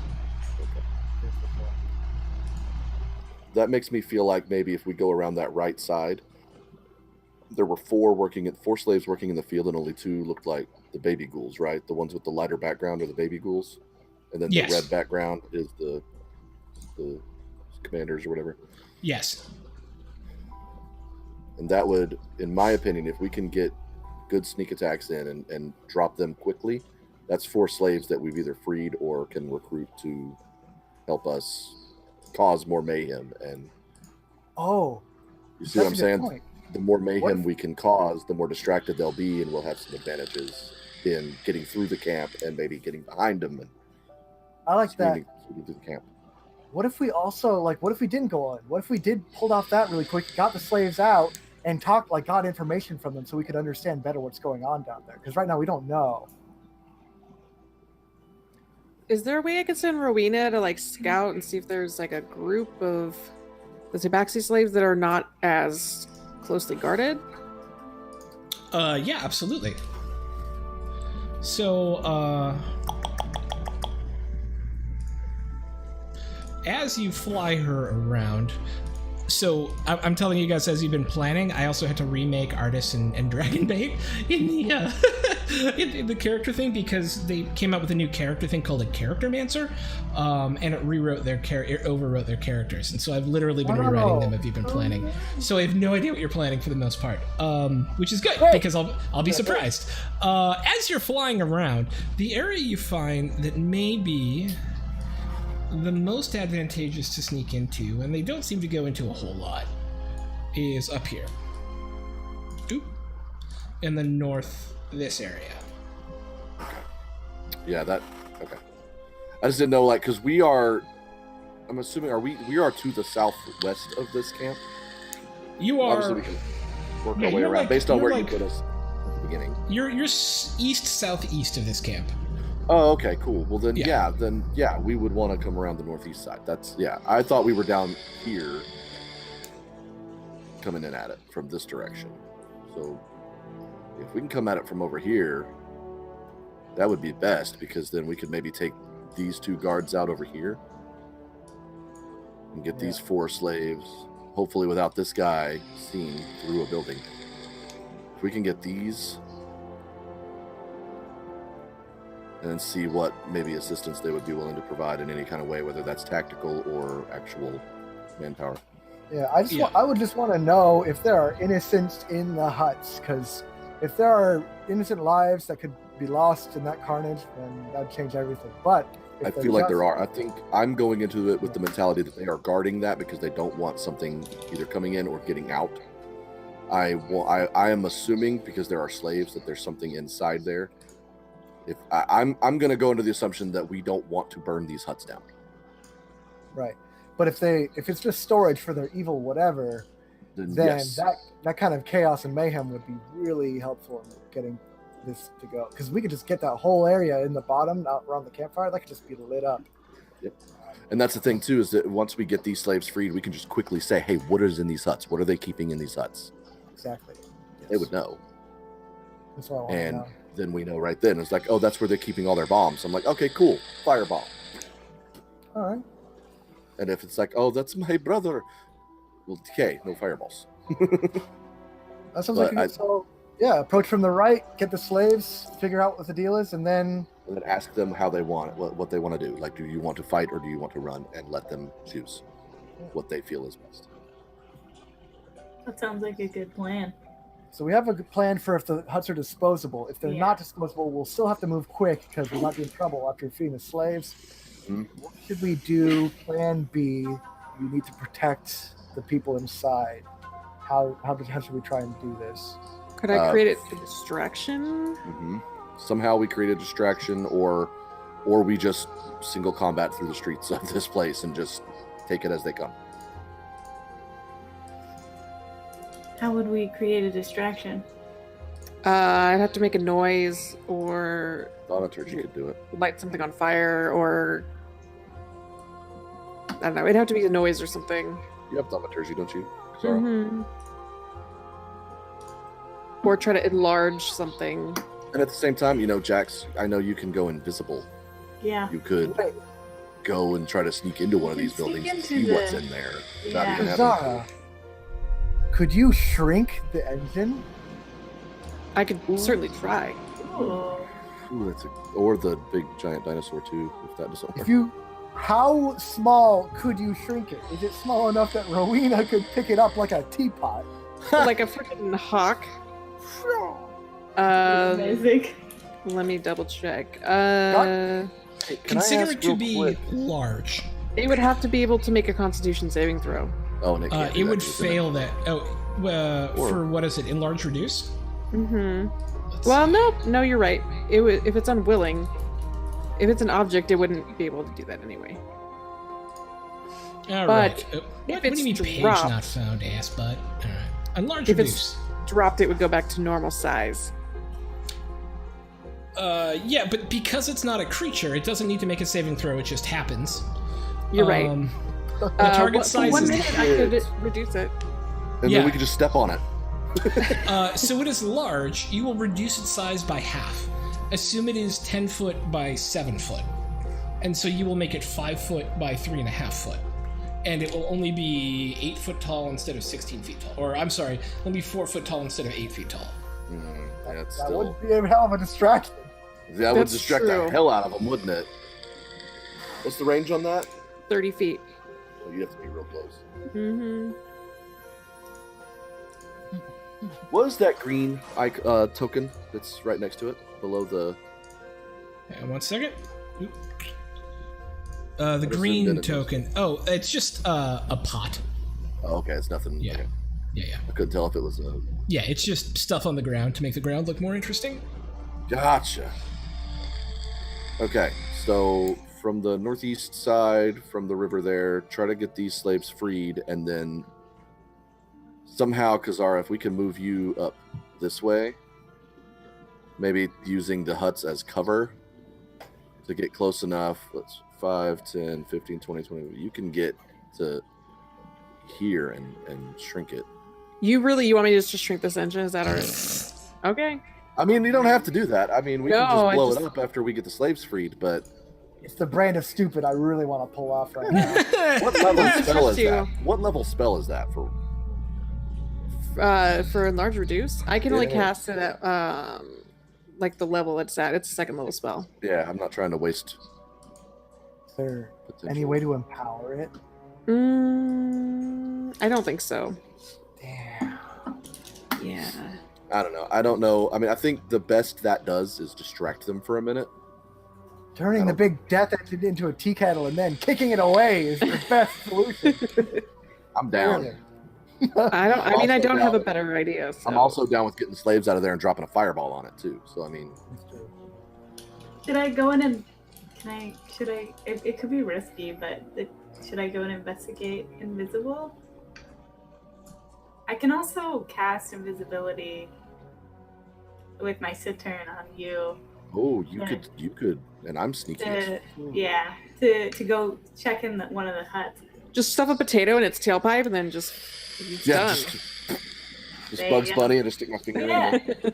That's pretty Nah. safe. And then we don't, I like it. That way we don't risk ourselves when we try and get intel from the We slaves. only risk them. But even then, you're so sneaky. You'd be You're so- invisible. Oh, Yeah. I'm not concerned. I have 3 lucks and sneaky as hell. I'm not concerned. You'd be a gust of wind in their briefs. Yeah, I'll just go up behind. Okay, I love it. So from the northeast, I go invisible, look in the huts to see what's in there. Mhm. You guys try to free these slaves on the east side.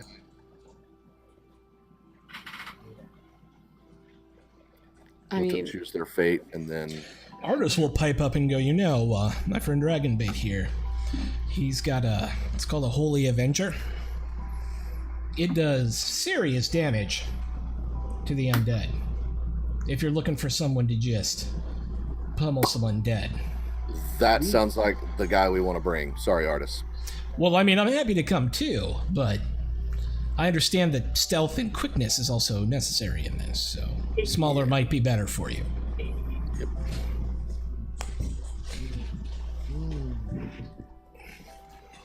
So are we agreed on this plan, and then see how the battle unfolds?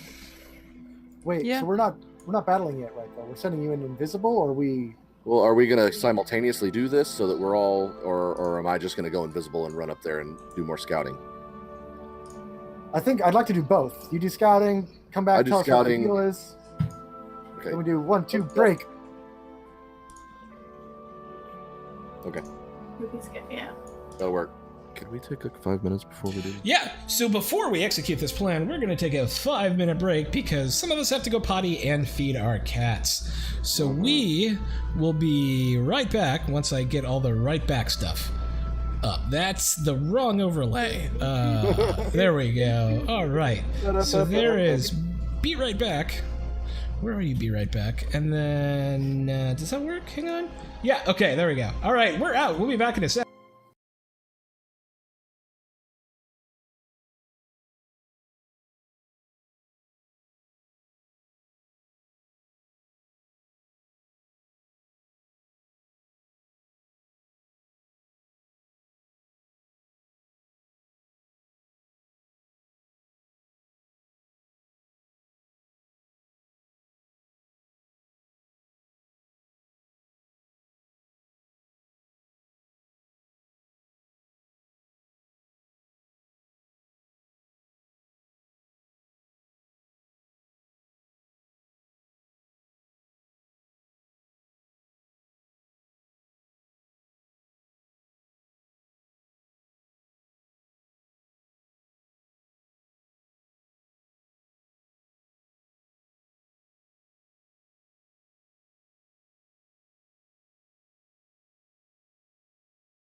All right, we're coming back in. All right, we're back in. Hey, we're back. Our party is directly below the heart of Ubtao, where Krieg, one of the key lieutenants of Asarak, sits.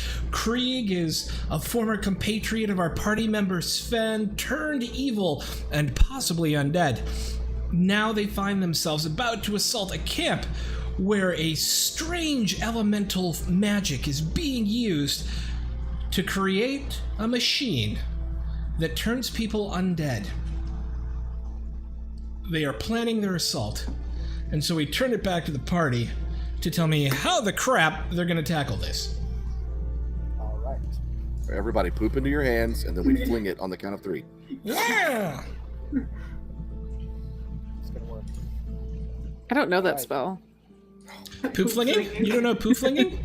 Level I 5. cast poop flinging. I should have done I can cast it as a cantrip. No!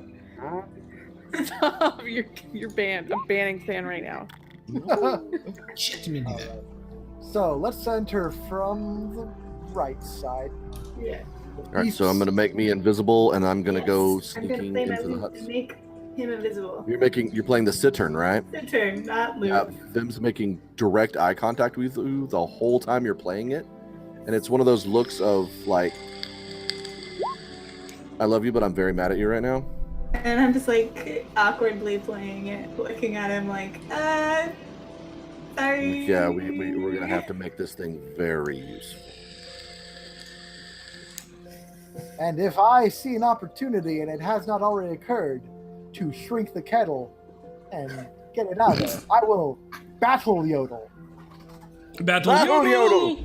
Yodel!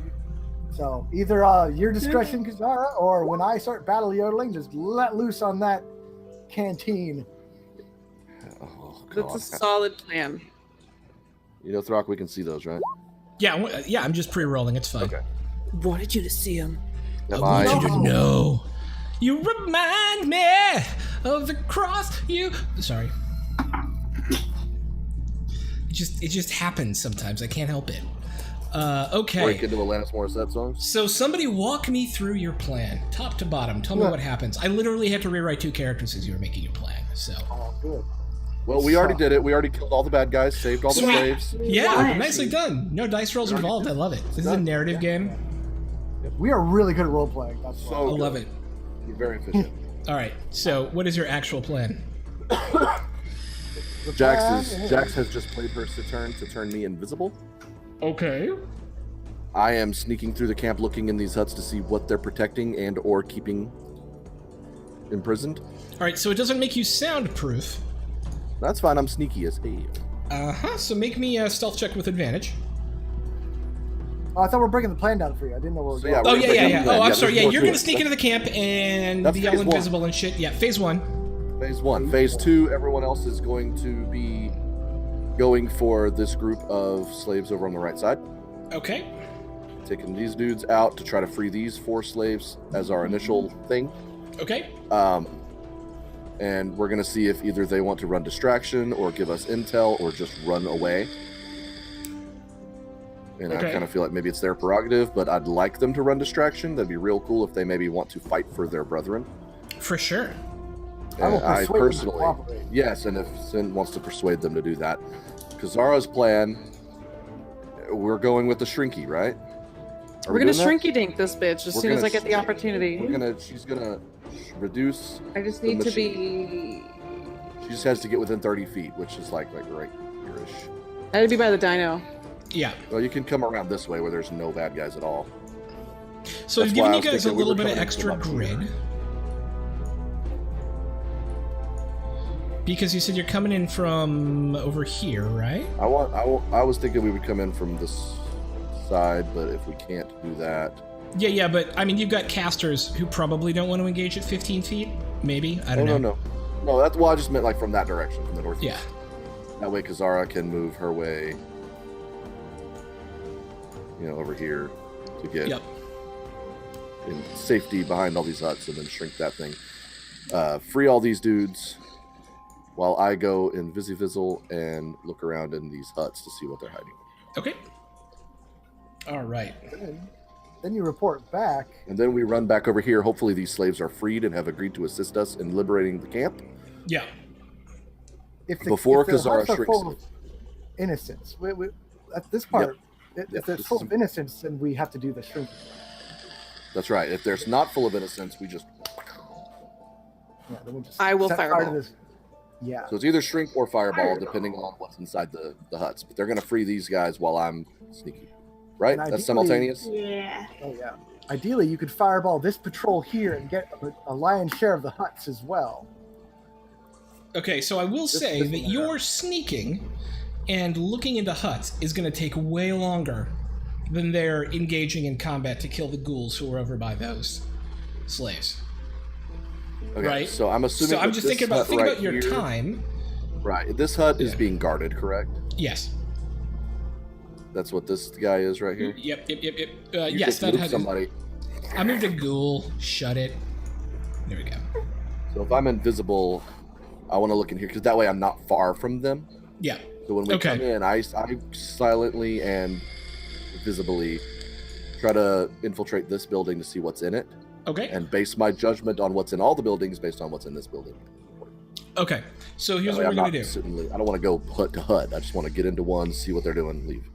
All right. So my first question is, who is controlling Dragonbait? I will. Okay. You've got control of the Dragonbait. I updated his character sheet, his AC, his hit points, his attacks. He gets 2 attacks around. It doesn't say that on there, I don't think, but he gets 2 attacks around. But his special item is on there, and he has an aura where you get resistance to magic if you're within 10 feet of him. So I'll actually give him that aura. Man, he is a piece. He's essentially a paladin. I'm looking at those hit points. Oh boy.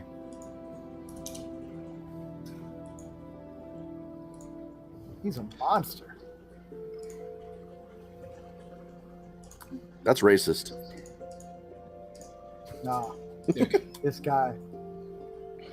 There you are. He has All right. 120 hit points. So, Jesus. team, Yeah. Wow. place yourselves where you want to be when Vim attempts to sneak in and get into that first hut to see who's in there. And if possible, let's wait until he's done with the hut before we start fighting the slave. Yeah, So we can all move that'll work, because together. I'm invisible. So, I mean, I'll just sneak in invisibly and sneak out invisibly and get back to you. Yeah. I will tell you this. The river is double movement to get across. That's fine. All of the trees and stuff give you partial cover, so while you're in them, if someone is shooting at you, it is +2 AC. Cool. So place yourselves where you would like to be before we start. He's hiding in the bush right up front. Oh, I'll also give a riveting speech while we're waiting for everything to resolve. You're going to give that speech before I run off? Absolutely. Thank you. Wait, so sorry. If it's double movement, do I just go where I'm gonna be, or do I need to wait? Well, you're choosing your starting position right now, and then everybody's going to roll initiative, and then we'll go from there. Like, I'm starting on this side of the river, so I Yeah, mean, you I were assume- choosing where you start the engagement, that is all. So you can already be across the river before the engagement starts, is what I think he's implying. That's what I would like to do. That just Yeah. sounds. Really? To cross the river, Oh. I'd want you to make a stealth check. Oh. Yeah. Oh, Let's not risk that. Yeah. Okay, well then that makes sense. I will just be here then. Yeah, I'll just scoot, a little bit closer. I would No. also like to cast Bark Skin to increase Okay. my AC. Cool.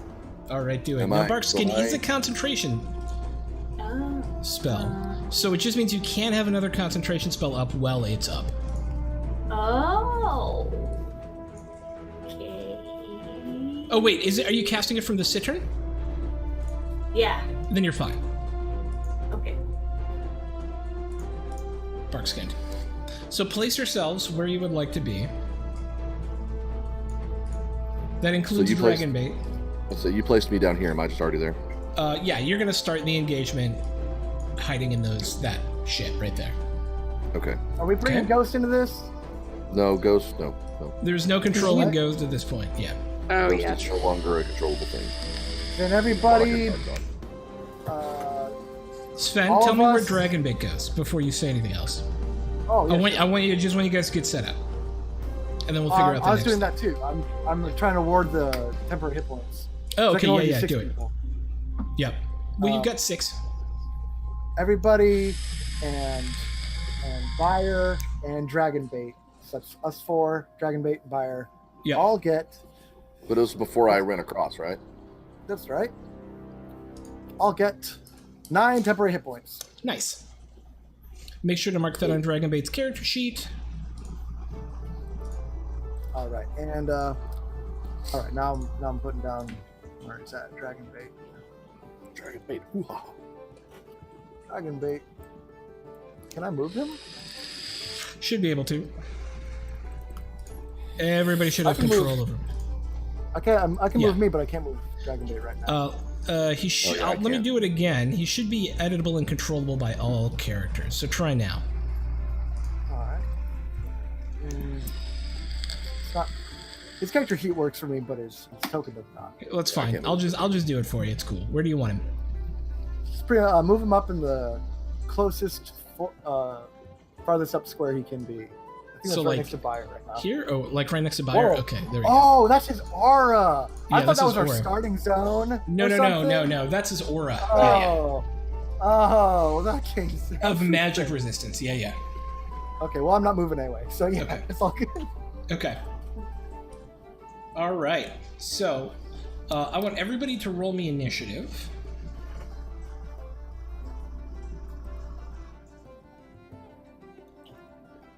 No, I didn't click my thing. Oh my god. No, you're fine. I can't click my token. I can't move my token. Oh, wait, hang on.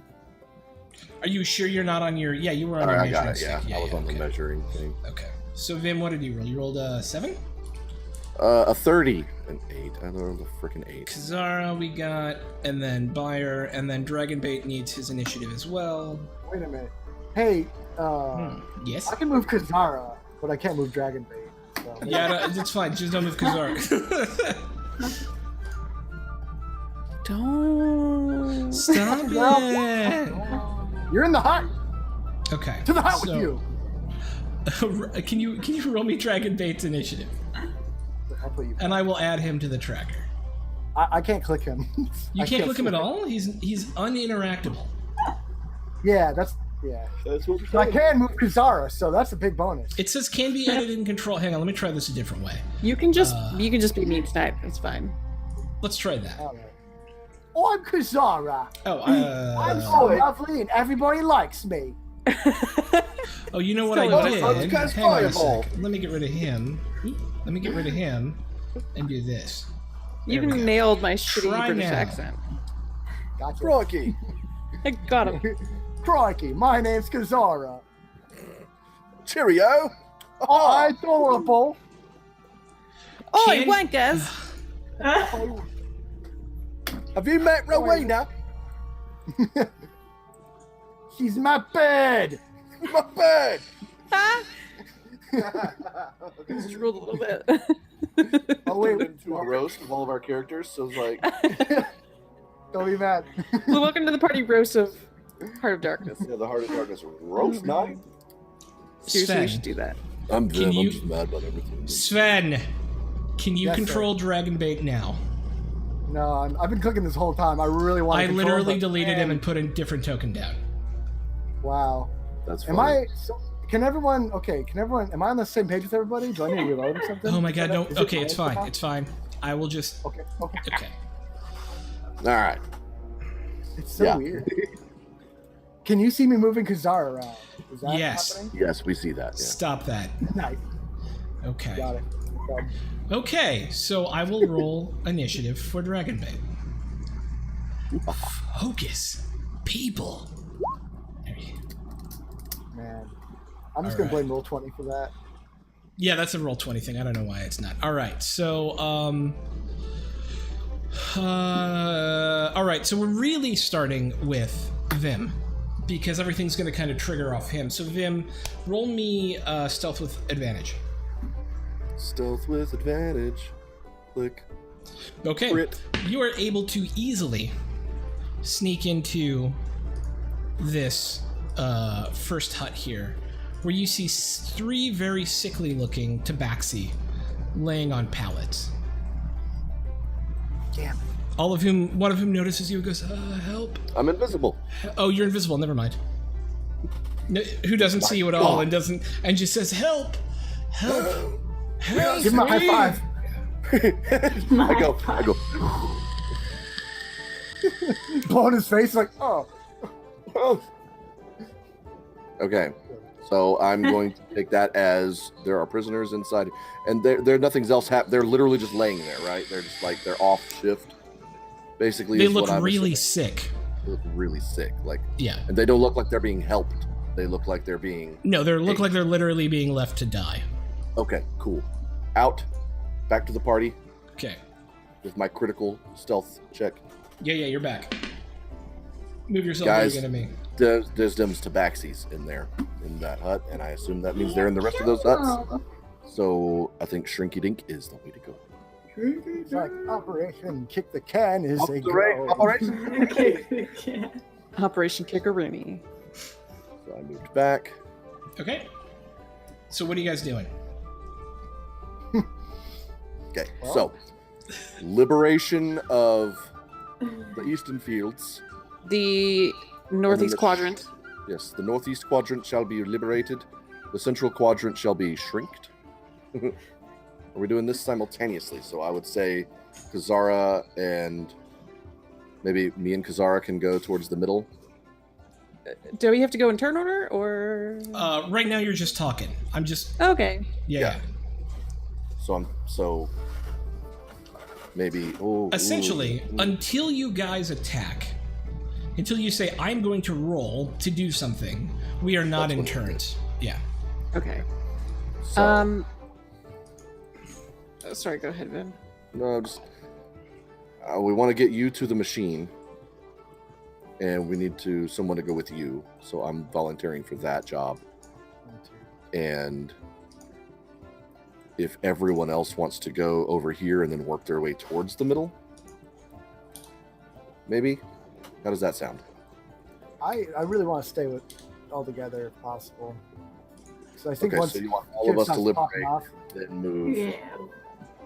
Okay, once it starts popping off, it's gonna get nuts. and And we we can do can- that we can- too. Yeah, We can shrink the thing from inside those bushes. that's 30 feet. So Mhm. we'd have to be this close. Oh wait, what? I've been looking at this giant thing in the middle, the Oh dinosaur. no, it's this thing. Oh, that changes everything. Yeah, that's why I'm saying if we move over here, we can get within 30 feet of it and shrink it from within where these huts are and maybe not even be seen before it happens. So there is a dinosaur in the middle of that? Yeah, it's just over here. That's It is like it a is an packet. undead stegosaurus.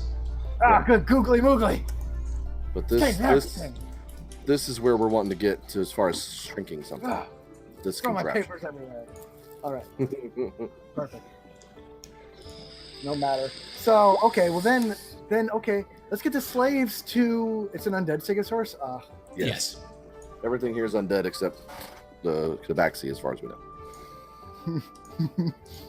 Do you think it'll spook? Maybe. Okay, we've planned enough. Let's. Yeah, we've done a lot of planning tonight. It's been great. It's a first for us. This plan's gonna go off without a hitch. We're good. We're ready. We're gonna Best be laid plan. flawless, fabulous, agents of the night, surgical precision. We're Okay. gonna wing it like we always do. It's gonna be Are we great. splitting and meeting in the middle, or are we all the wave of heroicness? I'm not gonna leave Kazara's side. Together. Yeah, Let's yeah, stick yeah. together, Zara, do you want us to just work our way to it and then you shrink it? We probably shouldn't split up, Okay, that's but I mean, we could No probably would. splitsies. I don't know. No splitsies. Let's just head. Let's get these guys and then work our way that way.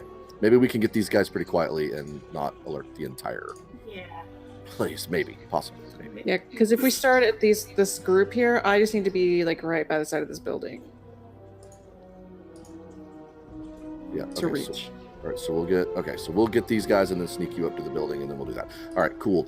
How long does invisibility last? A minute, I think. Oh, so I'm not invisible anymore, you would say? Probably That's 10 not. rounds. Okay. Wait, You then came I back and want did a to- lot of talking. Yes, we did. That's why I was asking. All right, so.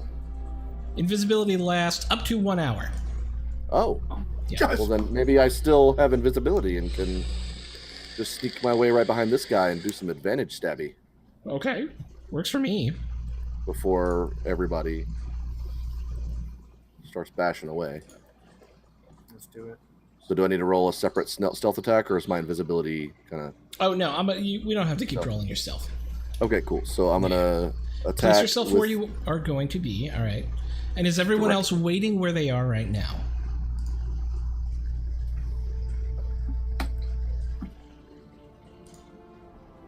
Well, it's gonna take double movement to get across the river. So I mean, if so I it's, can, it's 10 feet. You're going to spend 10 feet moving 5 feet, essentially. So you can get yourself over here. Right, so that'll be 25 feet to here, 30 feet to here. Because You'll of have the... half over there and everything. Yeah. Okay, my movement is 30, so I could get to the other edge of the river. Yes. Okay, Okay. then I'm gonna do that. Okay, do that. And then Sven? My turn now. And also, I actually don't know what Dragon Maid's submission. No, I'm just asking if you wanted to start across the river or not. Yeah, do you want to Oh, be wow. across the river before we start? Or Yeah, do I you do. need movement to cross it during do combat? indeed. Because I'm about to... I would Initiate. also like to be across. Okay? Only because Kazara has already pulled it off. So I'm going to sneak a loo, right? Stealth check. There you go. No, you're fine. We're just going to get into it. All right, so we're going to start the round with Vim. And we will do a sneak attack round. Starting with Vim. I'll sneak attack, and do I get advantage, sneak attack, everything for being invisible and everything, right? It's Yes. a fully loaded attack. Okay, yeah. Yeah. Kapow. 25. 100%. No, bat it out, it hit. For 13. Okay. Yep. Doink. But you get your offhand as well. Yeah, okay. Offhand gets advantage, but not sneak attack. Yeah. 16. Hits. 2 more. Just sink, and he turns around and he looks at you, and like half of his jaw is gone on this one side, and part of his face is ripped off as he does, and he just looks like he's about to bite at you. But it's not his go because it's a surprise Is he round. surprised? Is he surprised? Oh, he's very surprised. Both of those hits were critical. Oh, Because I okay. assassinate. Well, the first one is critical. Because you have advantage on attack rolls against any creature that hasn't taken a turn in the combat yet. In addition, any hit you score against a creature that is surprised is a critical hit. Yes. All of that is correct. So roll me some more damage. What do I roll? for that? You would roll your dagger again. You roll your sneak attack again to start. So roll 3d6. 3d6 plus 1d4 plus 4. 3d6 plus 1d4 plus 5. No, so 3d6 plus 1d4 1d4 plus 5. plus 5. Yep. And he goes down.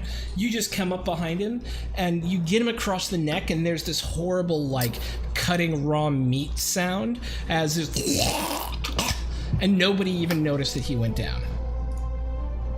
Oh, Nobody nice. even noticed. Oh my god! So I have my Yeah, movement at this point. as you and I'm pull it back, as you pull him back into the bushes. Nice. fucking right. Okay, and so I Assassin's Creed. started there. I still have my full movement, and I'm still invisible, right? Yes. Oh no, you are no longer invisible because you made an attack. So I made an attack. I'm no longer invisible. Okay. Shit. Okay, I'm gonna just stay here and hide Okay. with my cunning action. Do it up. Stealth check me. You could fail. You could fail. Normal. So I could. It might happen. 12. Okay. don't Sven. Yes. Man, you're just this is popping off right now, huh? Alright. Mhm. I will just. I don't think it'd make a difference if I got to him or not, so I'm going to let loose 2 arrows at Okay. the other enemy that we can see. There's one here, and there's one here. Behind the hut, right? Yeah, I want to shoot the one that's behind, farthest You- away from everything. This you guy can- right there. Okay, do it up. 2 shots. All right. Any sort of obstruction? Yeah, I mean, you're shooting through the bushes. So he's got +2 AC, but you rolled a 26, it doesn't matter. Yes. All right. Eat it. For 7 damage. And that misses. That It actually misses. hits a branch on the way, and you see the arrow just kind of tumble over itself and land in the small farm that they have here. Damn. Movement? I'm just gonna trust my team to finish that one off. Okay. But I will move up to stand beside Vim. Okay. Kazara. I just give him just a grin, like, yeah, this is what I need right now.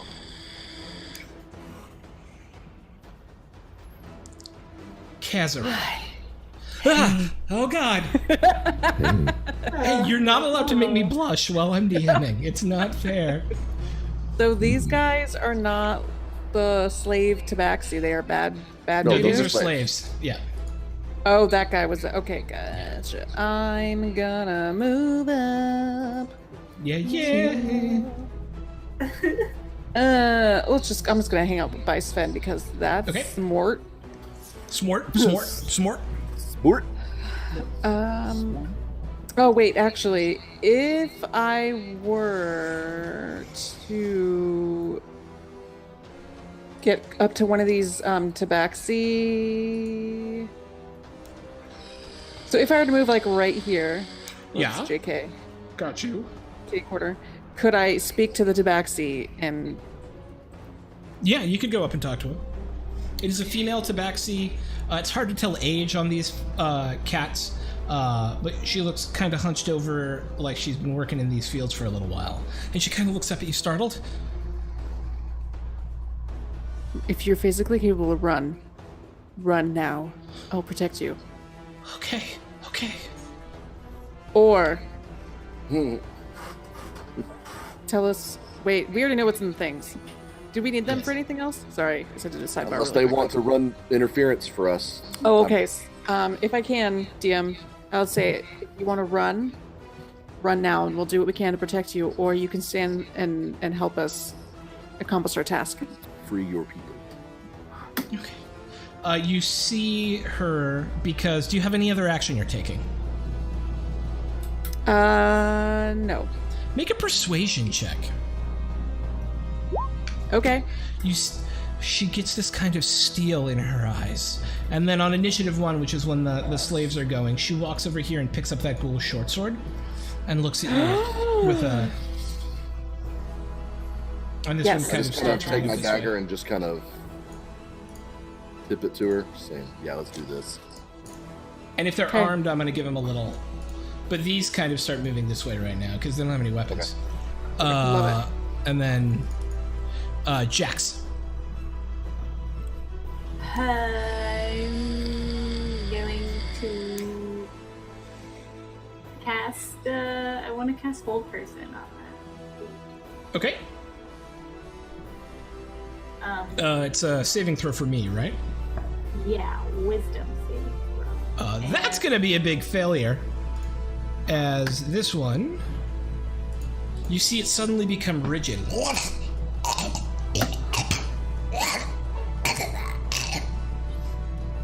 Any movement? Sweet. I will just move. I think closer to like where Kazara is. Okay. Sven, where do you want Dragon Bait? Oh, he BRB'd. Okay.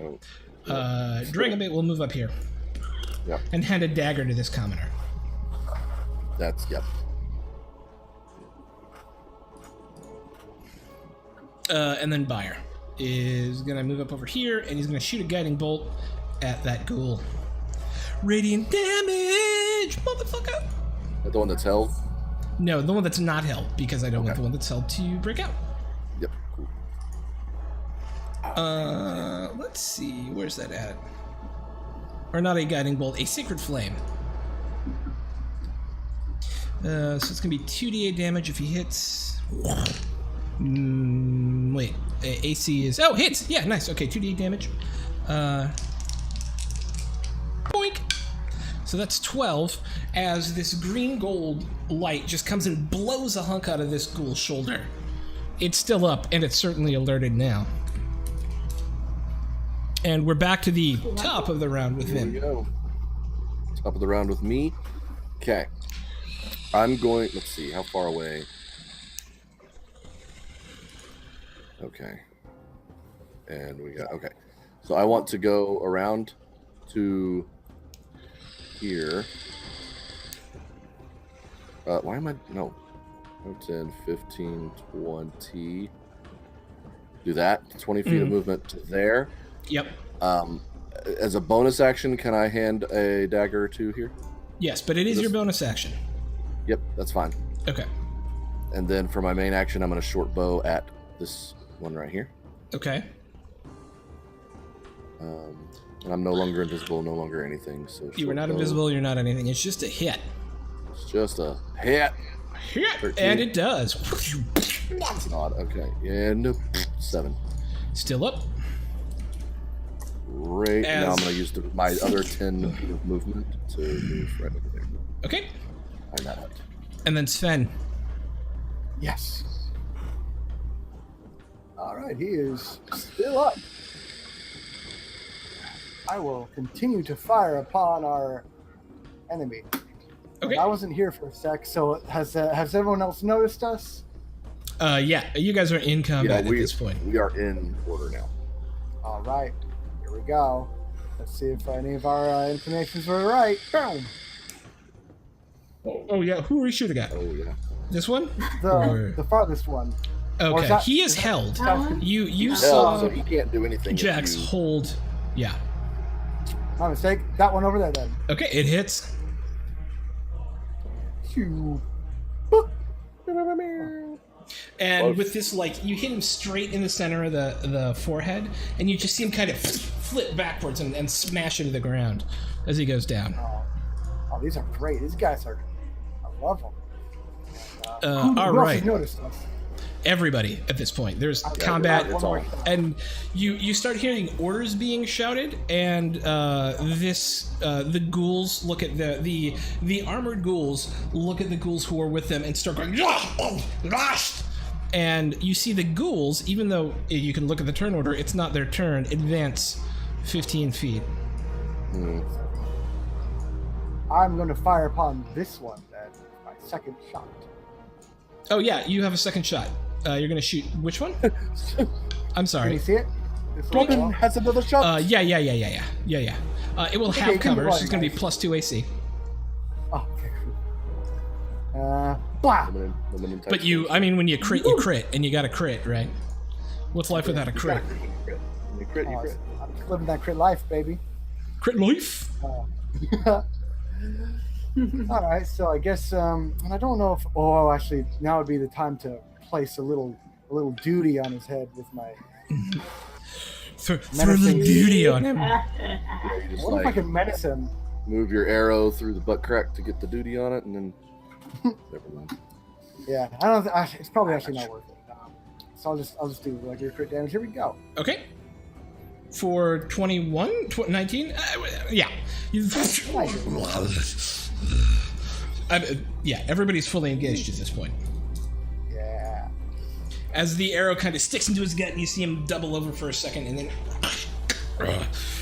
and start to ready himself. Imperial Guys, we're doing ghouls give their dudes orders to move up 15 feet.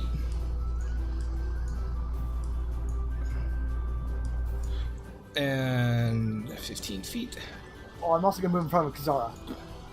Okay. Get right in her way. Just push her out of the way. And Be my elderly shield. All right. 15 feet. And then he comes into play. Come here, buddy. Where are you at? Here you are.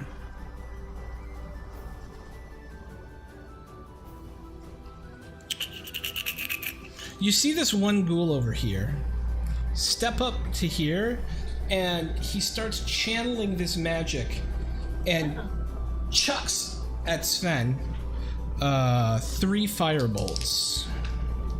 Down. So it's only going to be 1 hit, but the 1 hit is a crit. Can I do anything right now while that's happening? What do you want to do? Can I counterspell? You can. Oh, cool. So when you counterspell, you choose what level counterspell, what level of it's not firebolt, it's fire. What is it? It's the one you also use. I just blanked on the name of it. You It's said Scorching firebolt, Ray. and I have Scorching Ray. Yeah, Scorching Ray. Let me look up counterspell really quick because I didn't put the details because I'm dumb. So all it is you pick what level you want to cast it at. If it is the level of that spell, then it immediately counterspells it. If it is not, if it is lower than the level of that spell, you have to make a roll. Yeah. I will cast counterspell at 3rd level. Okay, well here's the thing. You know what level Scorching Ray is. Oh, yeah. And counterspell's a level 2 spell, is that right? Or does it come at level 3? Scorching Ray. Scorching Ray. Scorching Ray. Level 2. Oh, counterspell is level 3, so its minimum level you can Counterspell cast it level at is 3. Yeah, so Yeah, it immediately fizzles. And you see the magic kind of unweave as it flies towards Sven. Oh. And he looks around and he sees you for a minute. Kazara, it is now your go. It was that guy? Mm-hmm. It was totally that guy. Oh, fuck. I will use Toll the Dead. Oh, wait, that's the guy I shot. That's not the guy who shot. That's the guy Oh, who no, shot. The guy. All right. The guy below him is the one who. That's right. Oh, who That's just... right. So the guy at top did this spell just now, or the guy on the Yeah, bottom? this guy The here. green guy did it. He's The even hit very, yet? very green one. He does not look wounded at all. Oh. He looks like he's in charge of everything, right? Like down here. It's these two dudes who are doing most of the we're doing most of the talking. Yes. Yep.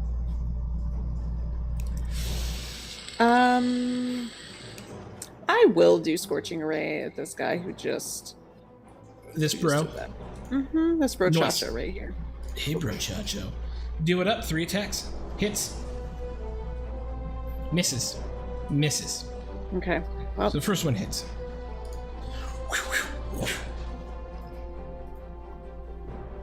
that's it. I'm gonna hang out right here. Roll damage for the one that hit. Oh, sorry, dirt. No, you're good. 10. All right. So you hit him with one.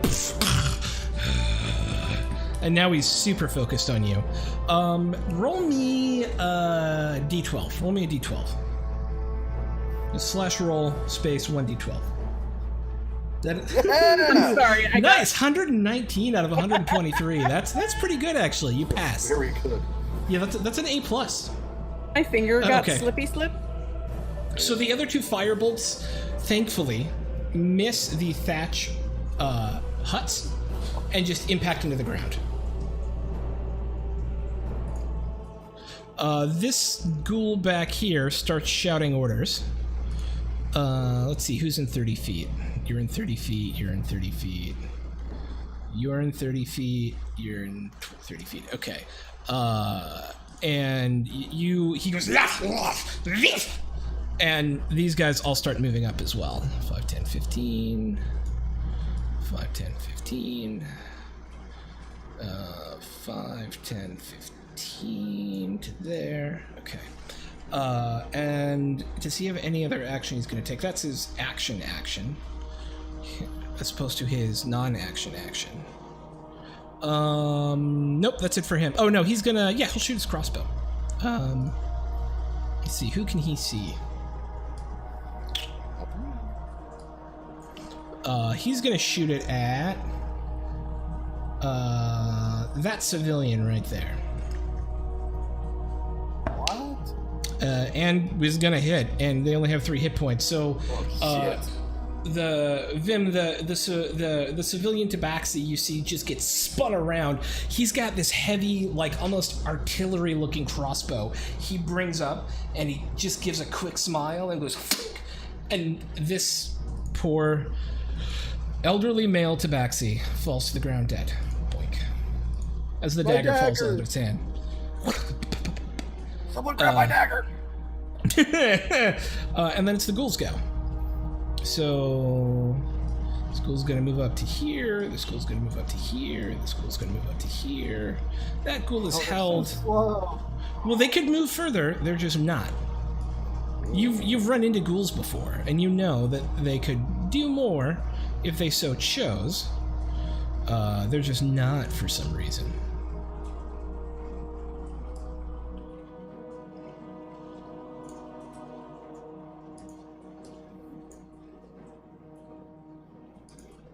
And you see this ghoul here, as he comes by, slap the stag, and it looks like it's about to start running off.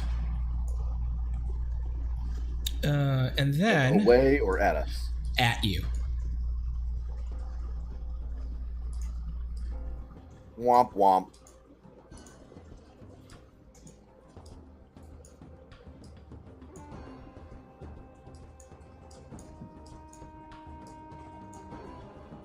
Alright, there's one more ghoul back here. 5, 10, 15, 20, 25, 30.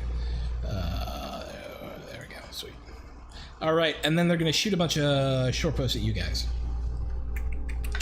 So I've got 3 down here. We're going to go Sven, Kazara, Commoner. Oh no, poor Commoner. Can you stop killing off our poor... The one who gave you that look in her eye, like she was ready to fight for her freedom, takes one to the throat and kind of looks at you again as she falls, and the life goes out of her eyes. And What the fuck is wrong with you? Vim, Bayer, Sven,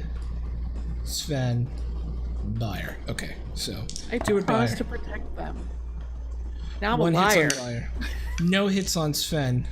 And then Vim, no hit. Alright, so 1 hit on Bayer. For 6 points of damage. And that's the ghouls. Alright, Stego. You hear this...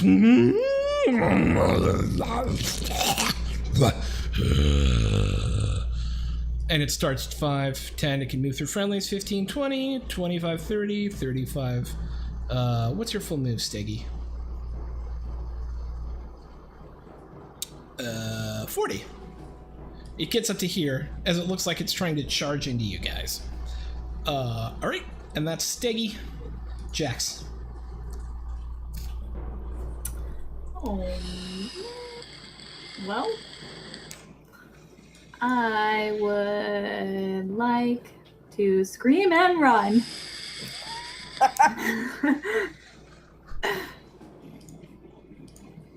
I'm gonna cast hypnotic pattern on this Stegosaurus. Okay. Yeah. Nice. Hypnotic pattern is huge, by the way. Yeah, it's like, yeah. So you would hit Is there any way I can get those all of them. like at the bottom beneath? So it's a 30-foot square, right? Yeah. You start it like right here. Yeah. Yeah, if you put it, your best bet is to put it here, and then 30 goes to here, Like that, yeah.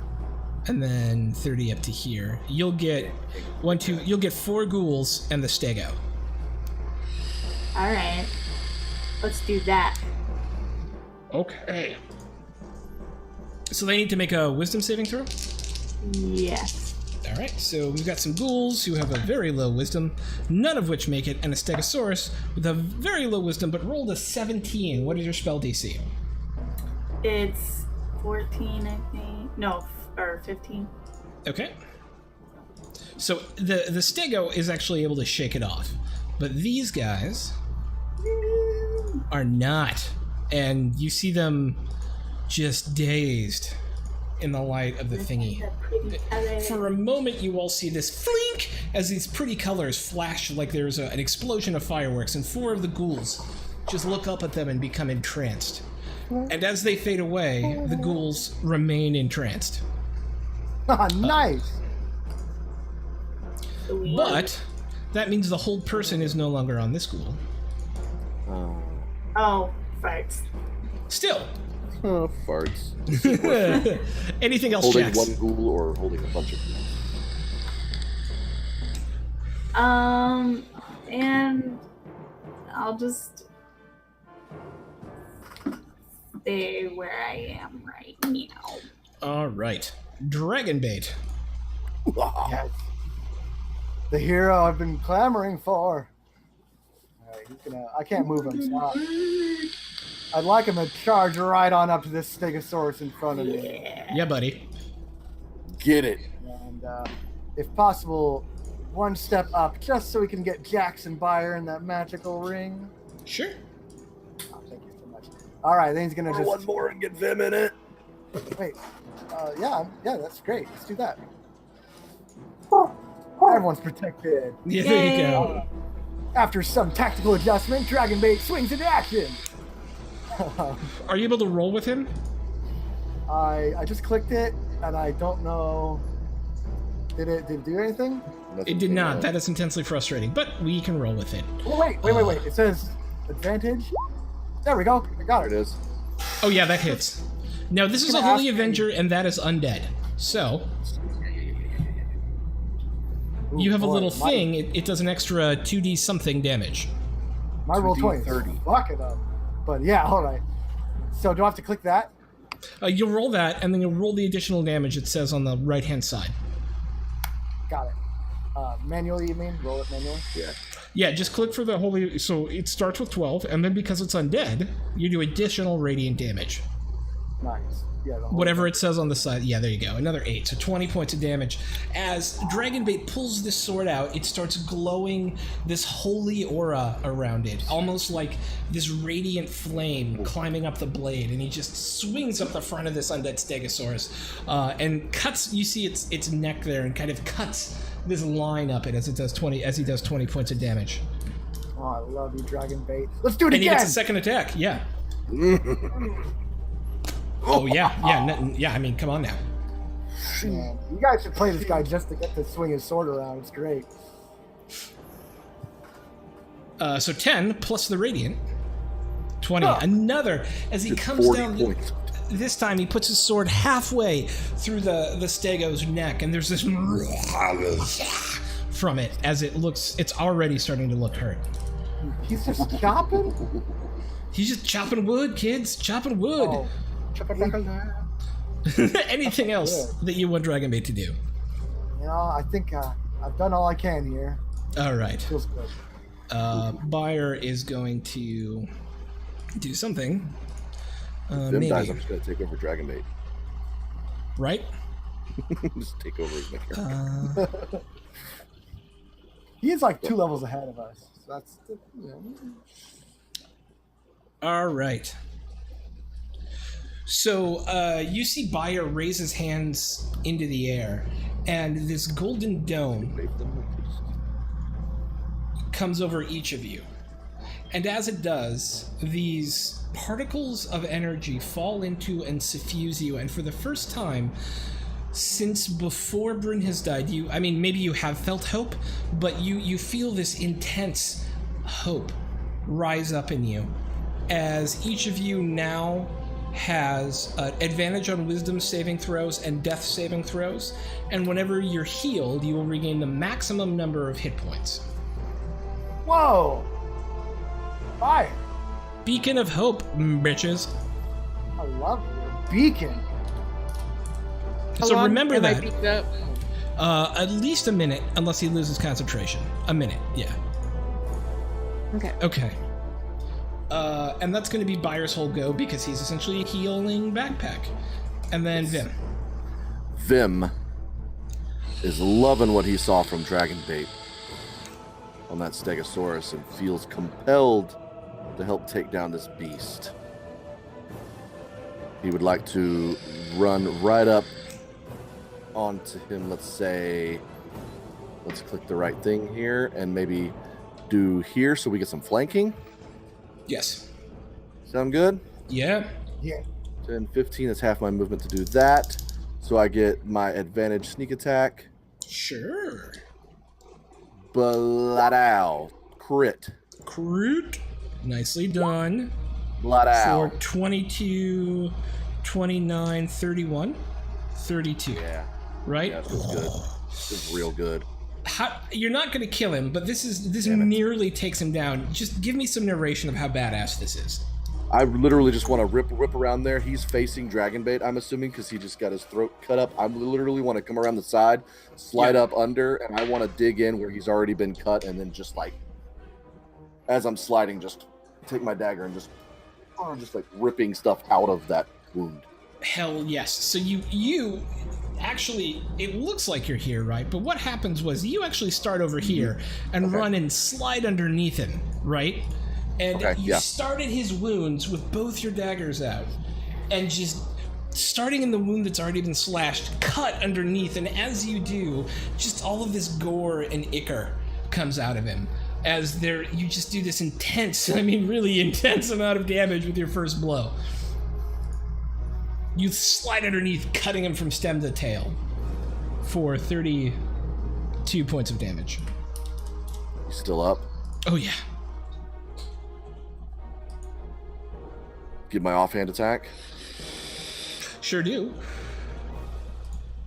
with advantage because of flanking. Yep. 23. Oh, yeah. 3 more. Tell me how you take him out. Woo-hoo-hoo-hoo. I literally get to the other side of him, and then I want to take my dagger, and my offhand dagger, flip it in the air, and just fling it at his face because he's turned around looking at me. Yeah. I just want to stick him in the side of the head with it. He looks like he's reeling, and as you cut him from top to bottom, and his dagger straight, and there's this as he falls to the ground. Great. I want to take my movement to get back over the other 15 feet of my movement to get back over here. He is now difficult terrain because he is a dead, huge creature. Then say there, or that is, can I just you would get up be. under him? You can be on him, definitely. Be on him. I'm gonna get on him. I'll say, is there any way I can just narratively just pull my dagger back out? Yeah, from his head right there. Yeah, it's fine. Yeah. Cool. That's what I'll do. I'll just get up on top of him, pull my dagger out, and turn and face the rest of the enemies, just like blood all over my face. Just Sven. ready to go. Yes. Well then, with that giant foe dispatched with nary a glance from me, I'm gonna fire upon the big bad behind the other littler bads. This one right here. Yeah. Yeah. And now it's time to let loose it all. Hits. Acceptable. And I would like to use menacing attack on this guy. I don't know if it'll work because he's undead, but I'm ready to experiment. I think he needs to make a wisdom saving throw. What does menacing strike do? A menacing attack, I hit him, I expend my superiority die, and I'm attempting to frighten him. He will be frightened if this succeeds, or if it's possible to succeed. It must make a... He seems immune to any sort of menace. However, you still get the damage die. Done! All right. I'll add that to my thing I just learned today. And damage. Plus another D8. Oh, D8. All right. So. Coming for you, buddy. And one more for the road. Yeah, wait, no, that's the damage. Yeah, Ignore that's I need the to roll the damage. check. Yeah, No. that's why. It flies off, and it actually hits the Stegosaurus in front of you because it presents a little bit of an obstacle, and you're just like, I got you! Oh, I got the undead Steggy. Fair enough. What? I'm going to action surge because I can't let him live another round. Okay. All right. Well, that's a hit. I'm going to keep shooting. You see him flick his hand as you do, as he takes his bonus action, and this shield comes over him, and the arrow goes off. You bastard! Son of a bitch. So that one flies away. I mean, I have to take a third of my last. I don't have to, but I have an attack. Yeah. And I'm gonna stare at him while I fire at his ally next to him. Never break eye contact. That's great. And Oh, it's God. This poor Stegosaurus just has like arrows blossoming out of it now, even though it's dead. For all he knows, I actually just like turned it away, just fired it away. Like, I don't care. All right.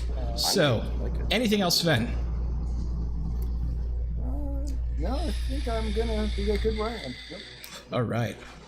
So, Imperial Ghouls. This one's gonna come up here. This one's gonna come over here. And they hang on. Is it what is it? Jax, what was the name of your spell again? That you used? Dazzling? No, I can't remember. I have it on a character. Pattern? Yes, that one. Let me see something.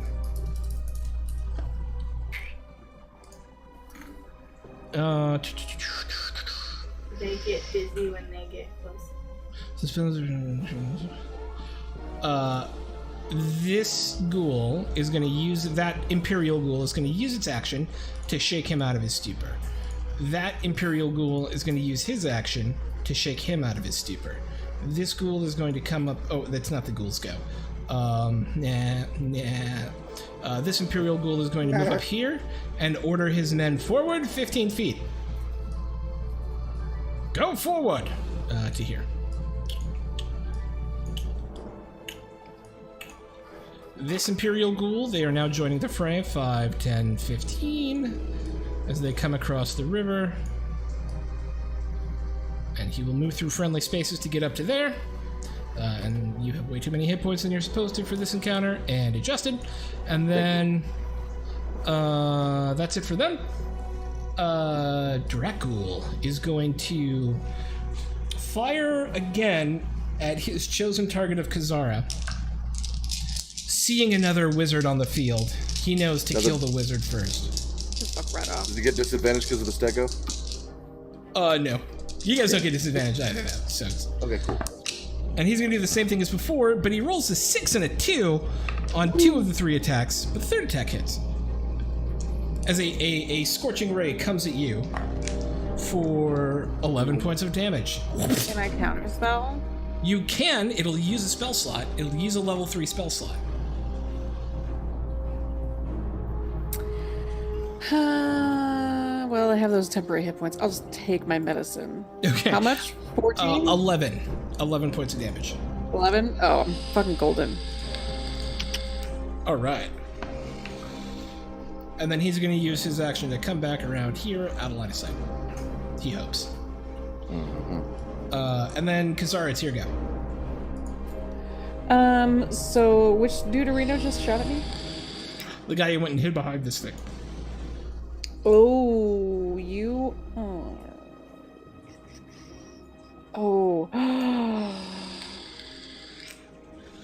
That is blocking the line of sight. But...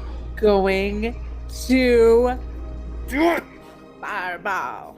Like, don't get this in it, and don't get these guys in it. Oh shit, never mind, I'm not. Damn it. You can. You could line it up to where it won't reach those. Can I? I think so. It's a 20-foot radius? I assume, right? So, 20 feet away from... I mean, you've got Right. evasion, Vim. I've got what? Evasion. Yeah. Ooh, if you do it up here. That's what I'm saying. If you do it up here, you'll catch him. I just don't want to hit this hut. I'm worried about this hut. To do that, though, you'll have to move up to be able to see to hit. You'd have to be like... I'd say you'd have to be like here, or here. I'm sorry, there's like 500 lines on the screen right now. Yeah, so... Yeah, okay. So, right now, Kazara cannot see that spot. Because of a hut in the way. So you could be like here and see it. Okay. Okay. There's good. Yeah. To fireball here. 20, 20, 20, 20. Nice, 20. Ooh, just out. Yep. And then, yeah, you're going to get a ton of dudes in that. Cool. All right. Nicely done. So they need dexterity saving throws, right? Yeah. Damn. Character sheet. Click on the things I tell you to click on.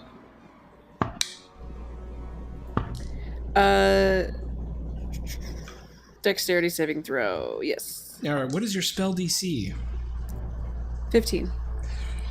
Roll that beautiful spell damage.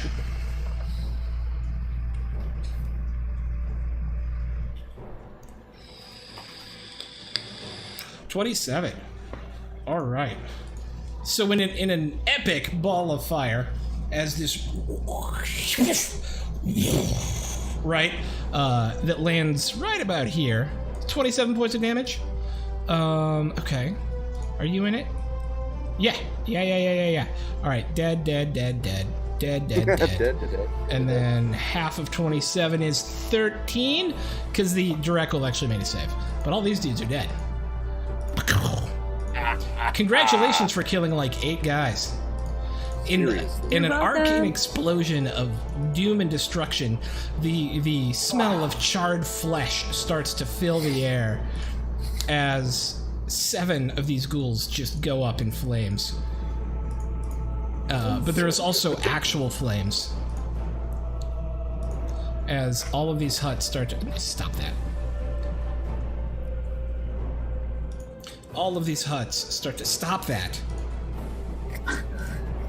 All of these huts start to catch on fire. Start to stop that? Stop that! Just every time you say it, I'm just assuming you're gonna stop that. Yeah, that one too. Okay.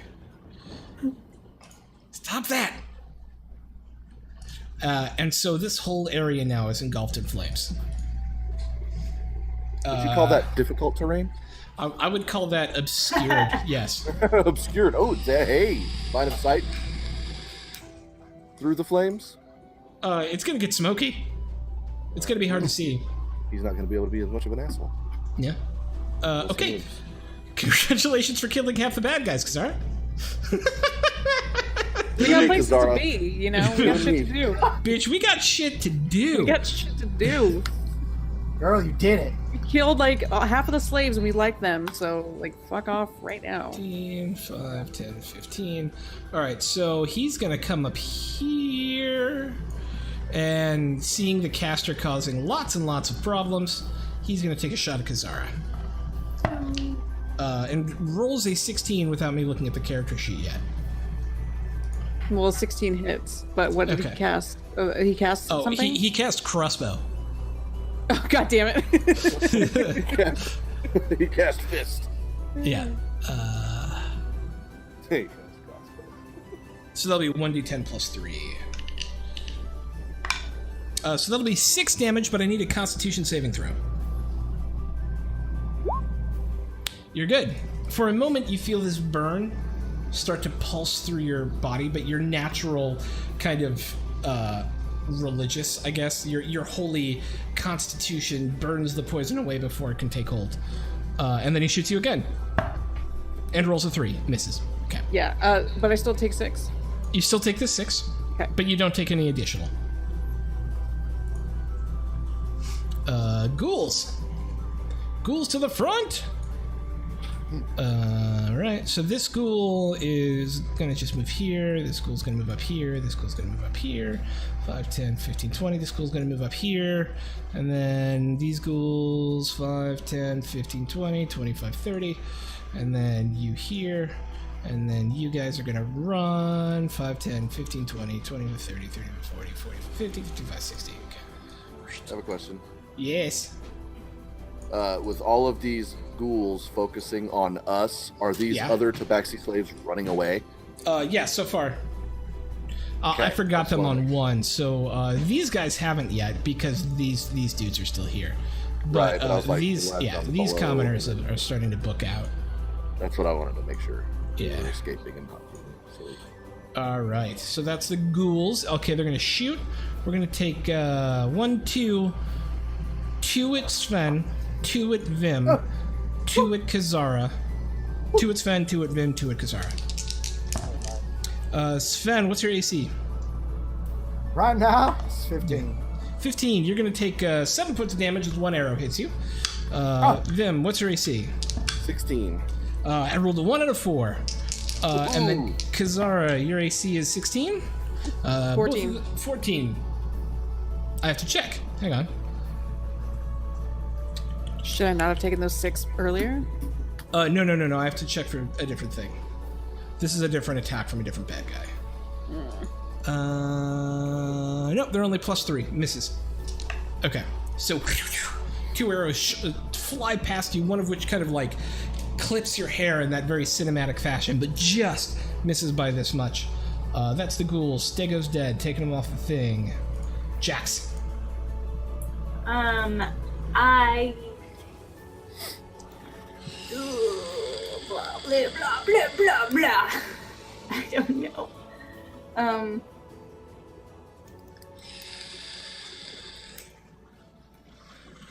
I think that I'm going to get closer to cast Thunder Wave. Okay. Thunder Wave. Thunder Wave. Ho! And yeah, so They need to make saving throws. Constitution saving throw. Yeah, what is your And Constitution? I'll cast it at a level 3. Okay, nice. What is your spell DC? It's 15. All 3 of them fail. Sweet. Okay, so that's 3D. Wait, yeah, 3D8. You could conceivably murder all of them. You don't, but you do murder one. There's this crack of thunder. And all 3 of them, do they get pushed back from this? I forget. I believe so. Like 15 feet, right? Is pushed 10 feet away from you. Okay, those 2 get pushed back and take the damage, but are still up. You see just like flecks of their skin fly off as this sonic wave just like peels it back, and the front of them is almost all just bone and dripping gore at this point. This one, however, is shattered where he stands. Cool. And it was 17? I should probably mark the damage. Ooh, no, not negative 151. Yes. 205. There we go.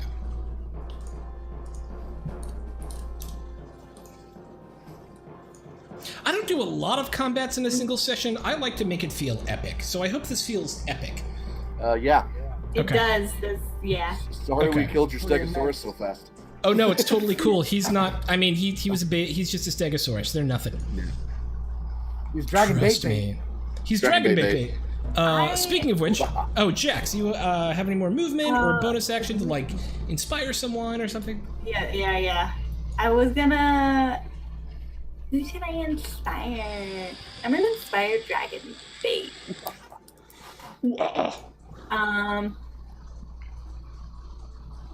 And I will. I don't know. Sing him a song about dragons. Aww. Up the magic dragon. Okay, he is inspired. Okay. Yeah, okay, you're fine. That's a gold dot. Gold dots are inspiration. And then it's his go. What do you want him to do, Sven? Now, I'm gonna keep firing at that big bad. Also, look at all the huts on fire. Oh my gosh. So he's behind that burning hut, right? So I can't. Yes, see him. you can't actually see him.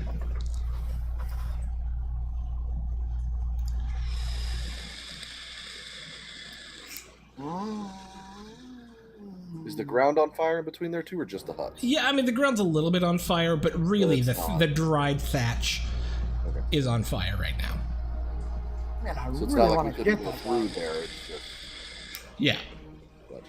it's very smoky right now. It definitely has the possibility of catching on fire. It looks like, but not yet. How tall is the Stegosaurus corpse? You can see over it. It's when it's down, it's probably 4 foot tall. If I stood on top of it, could I see over the hut?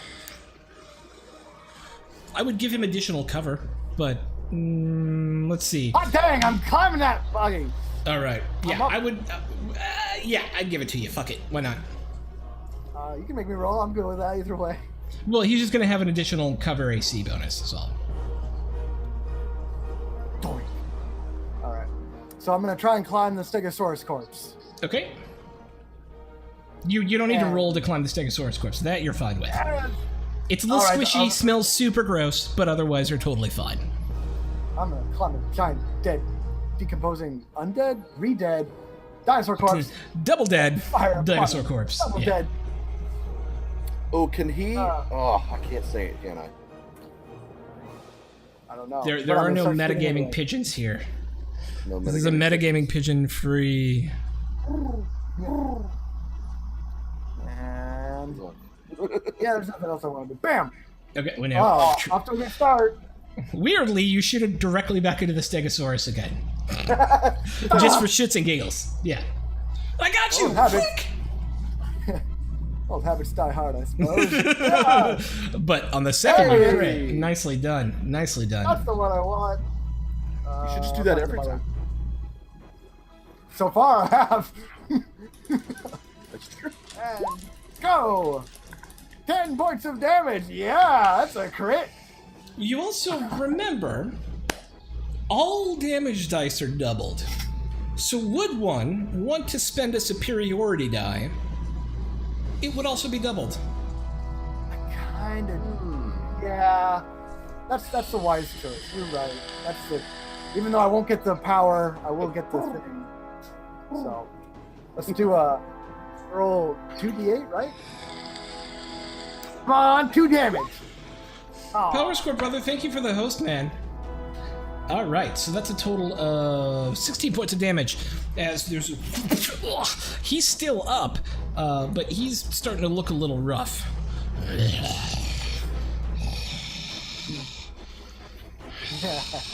Anything else, Vim or Sven?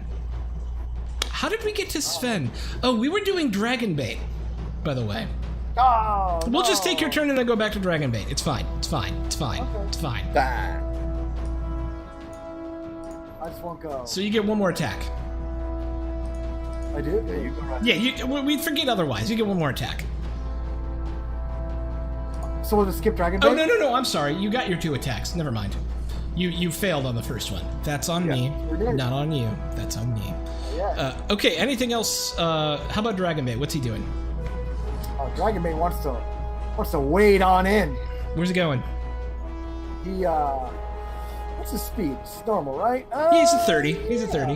Hell yeah. He's a little All short, right, baby. but 1, 2, oh boy, okay. 1, 2, 3, 4, 5, 6, yeah. He's gonna, I can't move him. So I think I think he has the movement to He get does. up to those 2 that are standing. yep. Oh, that's way smarter. Yeah, let's do that. Wait, what were you thinking? That's where I want to go. No, that's what I was thinking. You called it. Okay. That's the right move. Okay. I didn't see that big pocket of big bats down there. That's way smarter. Okay, thanks for that.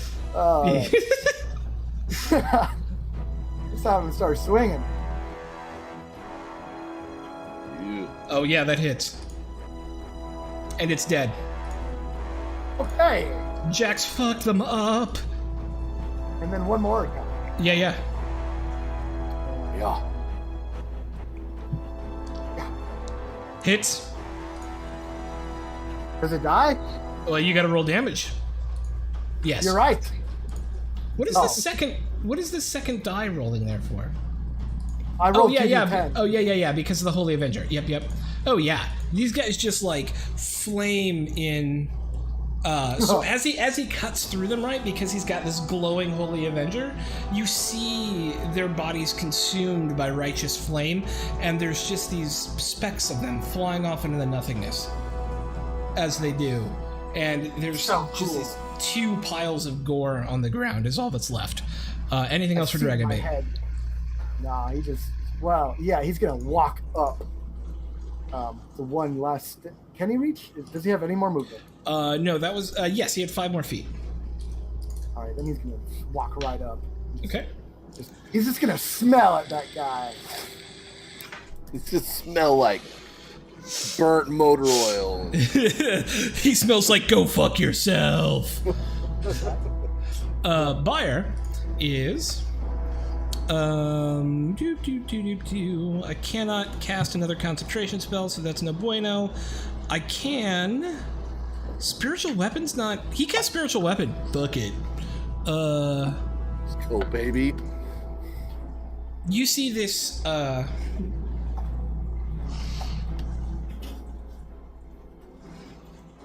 loot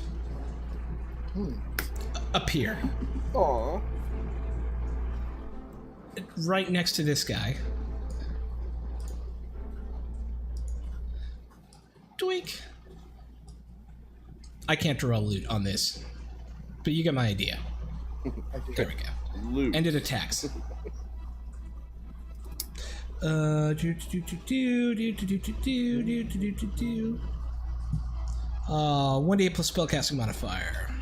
1d8 plus spellcasting modifier. Misses. Doesn't matter. Okay. Vim. Uh-huh. And it's playing the same mournful tune that Jax played at Bryn's funeral. Well, that's Hot. That's messed up. Feeling a little ragey. Let's see. What can I... That is 10 feet of movement.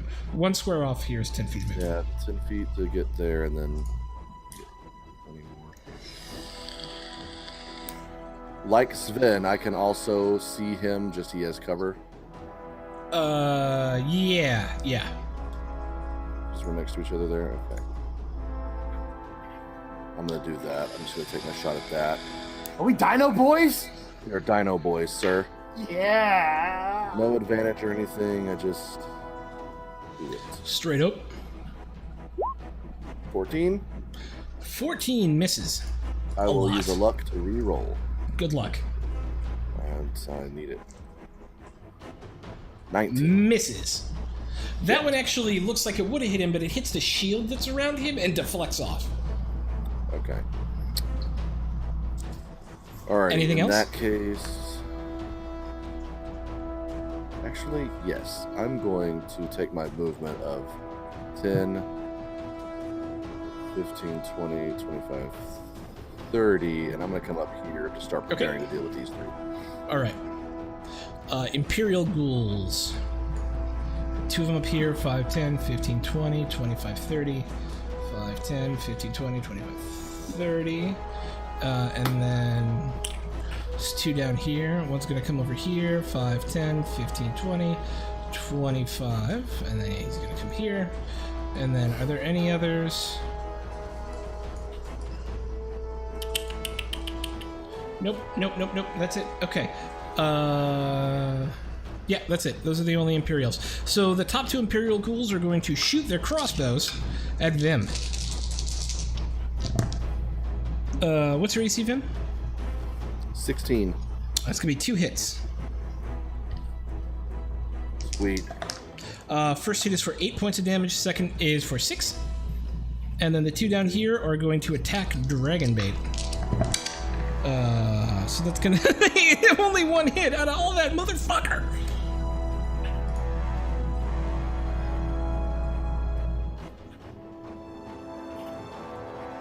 One d10 plus 4. 8. So Dragon Bait takes 8 points of damage as the glaive that came in from behind kind of gets him in the side a little bit. He's still totally okay, but this Dracul is going to move out to here and appears to begin preparing to cast something. What an asshole.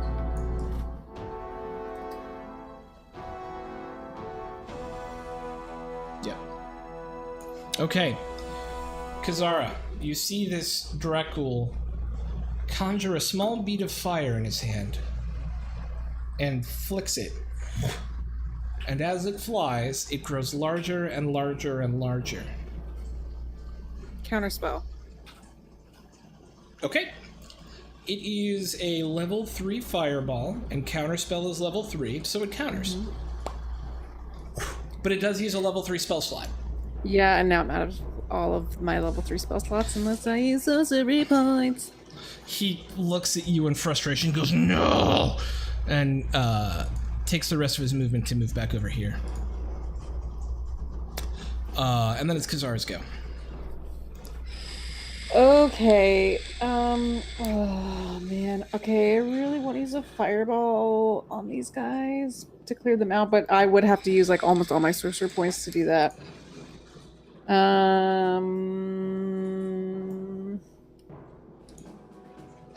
I'm gonna move.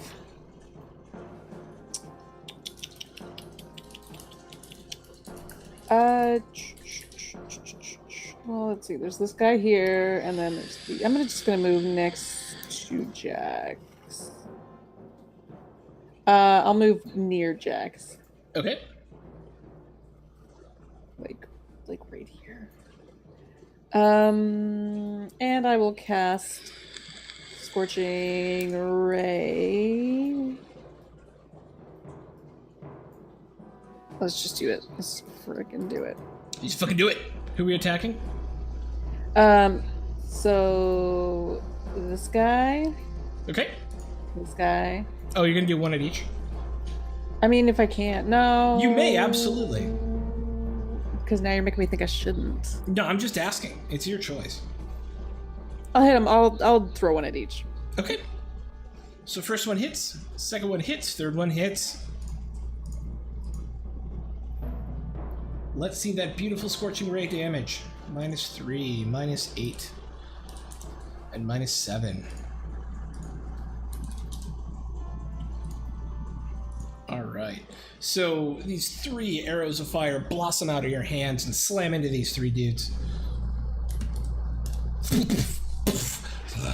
But this one down here does get a Constitution saving throw to wake out of his daze, which he doesn't make, despite getting hit in the chest by a fireball or a fire spray.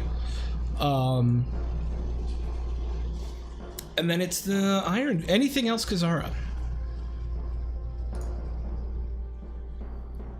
You can't hear me. That's it for Kazara. Okay. So the Iron Ghoul, who is the boss ghoul essentially, pulls this horn out from his belt and you hear this crashing noise coming from the jungles to the north of you, as out from the jungle comes this huge, hungry, undead-looking Tyrannosaurus Rex. It comes crashing across the water, and that's where we're going to end for tonight. Oh my god. Jed! No, Dragon Bait's got this, baby. Just one man army. Yeah, I'll just throw him at it and then we can all run. Damn. Oof. No spoilers, though. That's the cliffhanger. No, yeah, cliffhanger. No spoils. No spoils. No spoilers. This Shit is just got real. TPK. Yeah, Nah, we're good. for real, for real. Damn. Tim's in his element right now. We're good. And that, ladies and gentlemen, was in. I thought I heard Vim say, Vim's in a nut. And Oh, I no. wanted to see where that was going. No, Sometimes you feel like a nut. but sometimes don't. Sometimes you don't. Yeah, it's true. It's true. All I'm right, in a ladies. nut! That was an amazing session. I hope everyone else felt that way, but I thought that was awesome. Yeah. It was great. It was great. Good. I am glad. So did everybody have fun tonight? Mm-hmm. Uh-huh. Yeah, that was definitely, that was new. Yeah, there was a lot of new tonight. There was heavy role playing. There was loss. There's you've officially crossed into the point. You're nearly at the beginning of chapter or part 3 of the story, and it is where shit gets really, really real. And so nothing from this point forward pulls its punches, right? Combat real, you mean? I mean, in general, combats and traps and roleplay and outcomes. Because we started this as a learning game, I've been ramping up. I think you've noticed I've been ramping up the difficulty as we go, right? Yeah. I hope you've noticed that it's been from like, oh, look, there's some cheesy, there's a temple and they're raising a god, but we kind of killed them and it wasn't super duper hard. We just have to kind of think about it, and there's a mini dungeon delve, and it's been up and up, and you've hit kind of Tomb of Annihilation level difficulty now, where actions have much broader consequences, and combat is these are like much more thoughtful sorts of reactive bad guys, as opposed to I ran into a patrol, or look, there's some fucking goblins in this temple. This is you're into the meat of Tomb of Annihilation as I've rewritten it at this point. So this is where it becomes incredibly dangerous. Tomb of Annihilation is known as a player killer or a character killer. And I don't think we're going to go to that level where it's like insta-death, because I don't think that's fun or fair.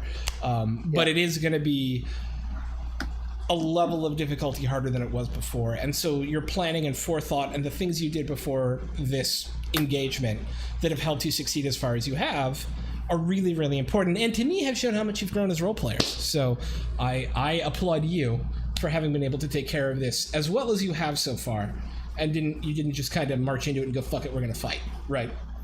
So yeah, those are my thoughts. Let's go around, get people's thoughts, and shout yourselves out.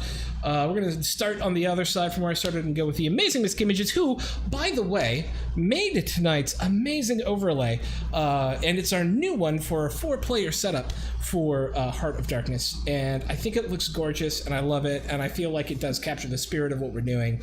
The first one I put together was just kind of me and I think PowerPoint, and she turned that around and made it look great, and now has created a one out of whole cloth. I didn't know what I was going to get, and what I got was, as always, amazing. And so thank you for this awesomeness. That's it, folks. That's all I got. Bye. Next. I'm Kimages, and my Twitch is Kimages. Twitter is Kimages TV. I play video games on the regular, and then I play D&D here on Fridays and Sundays.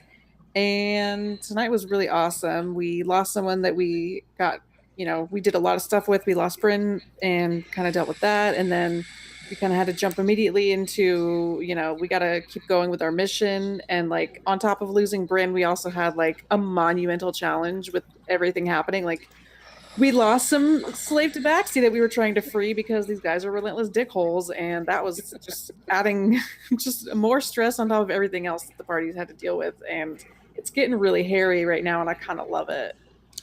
Yay! Yeah. Yay! Yay! Hey. Noah! Also loving it.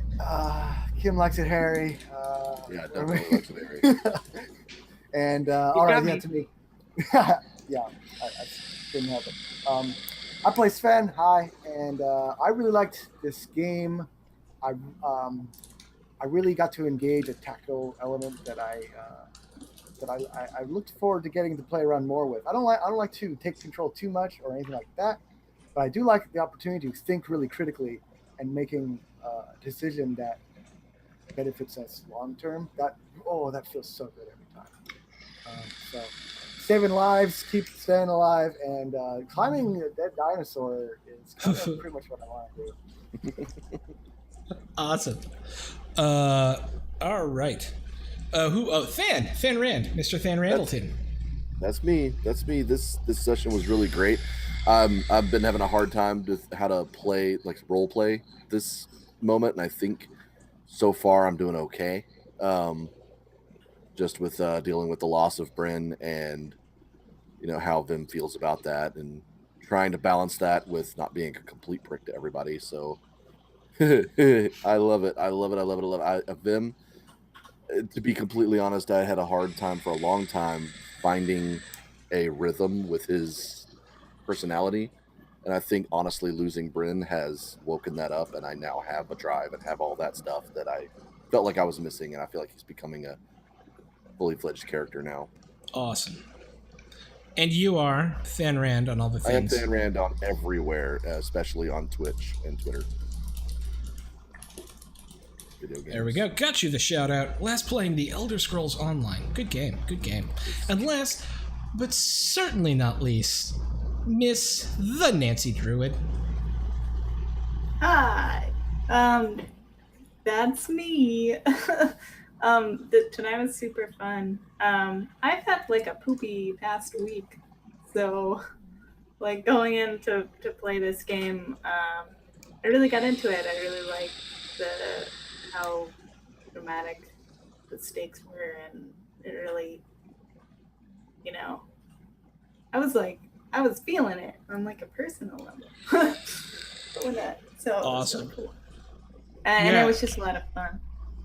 I felt like you, and I just wanted to shout you out specifically. I felt like you really threw a lot of emotion into the beginning of this, right?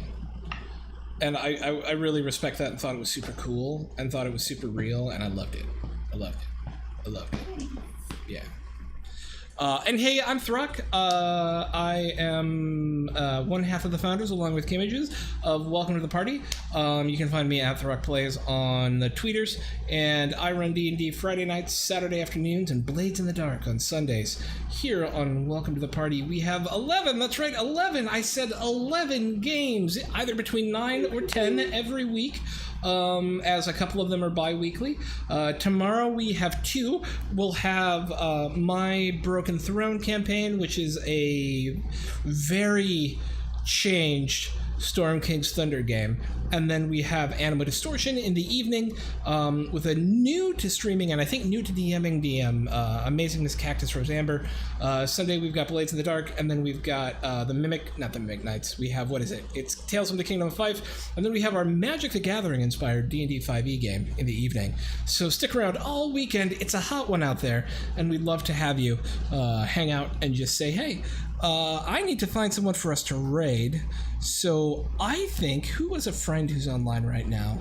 We could go, Forgebreaker's running a rerun. Let's go say hi to Nerdolopedia. They're lovely human beings and always are great to us in terms of hosts and raids. So let's go say raid to Nerdolopedia. All right, let's see if I did that right. Fine. It's intended for mature audiences. Nobody cares. Yay. Okay. Guys, thank you so much for watching. We love you. And we'll be around all weekend. Bye. Everyone say bye. Everyone say bye. Bye. Everyone say bye. Bye. Are we out yet? No, we're not out yet. You can just It's hit end still going. streaming if you want. You can, yeah, and then it'll automatically do it? Okay. I'm out. Oh, thanks for the follow. Can't Stop the Kittens at the very end.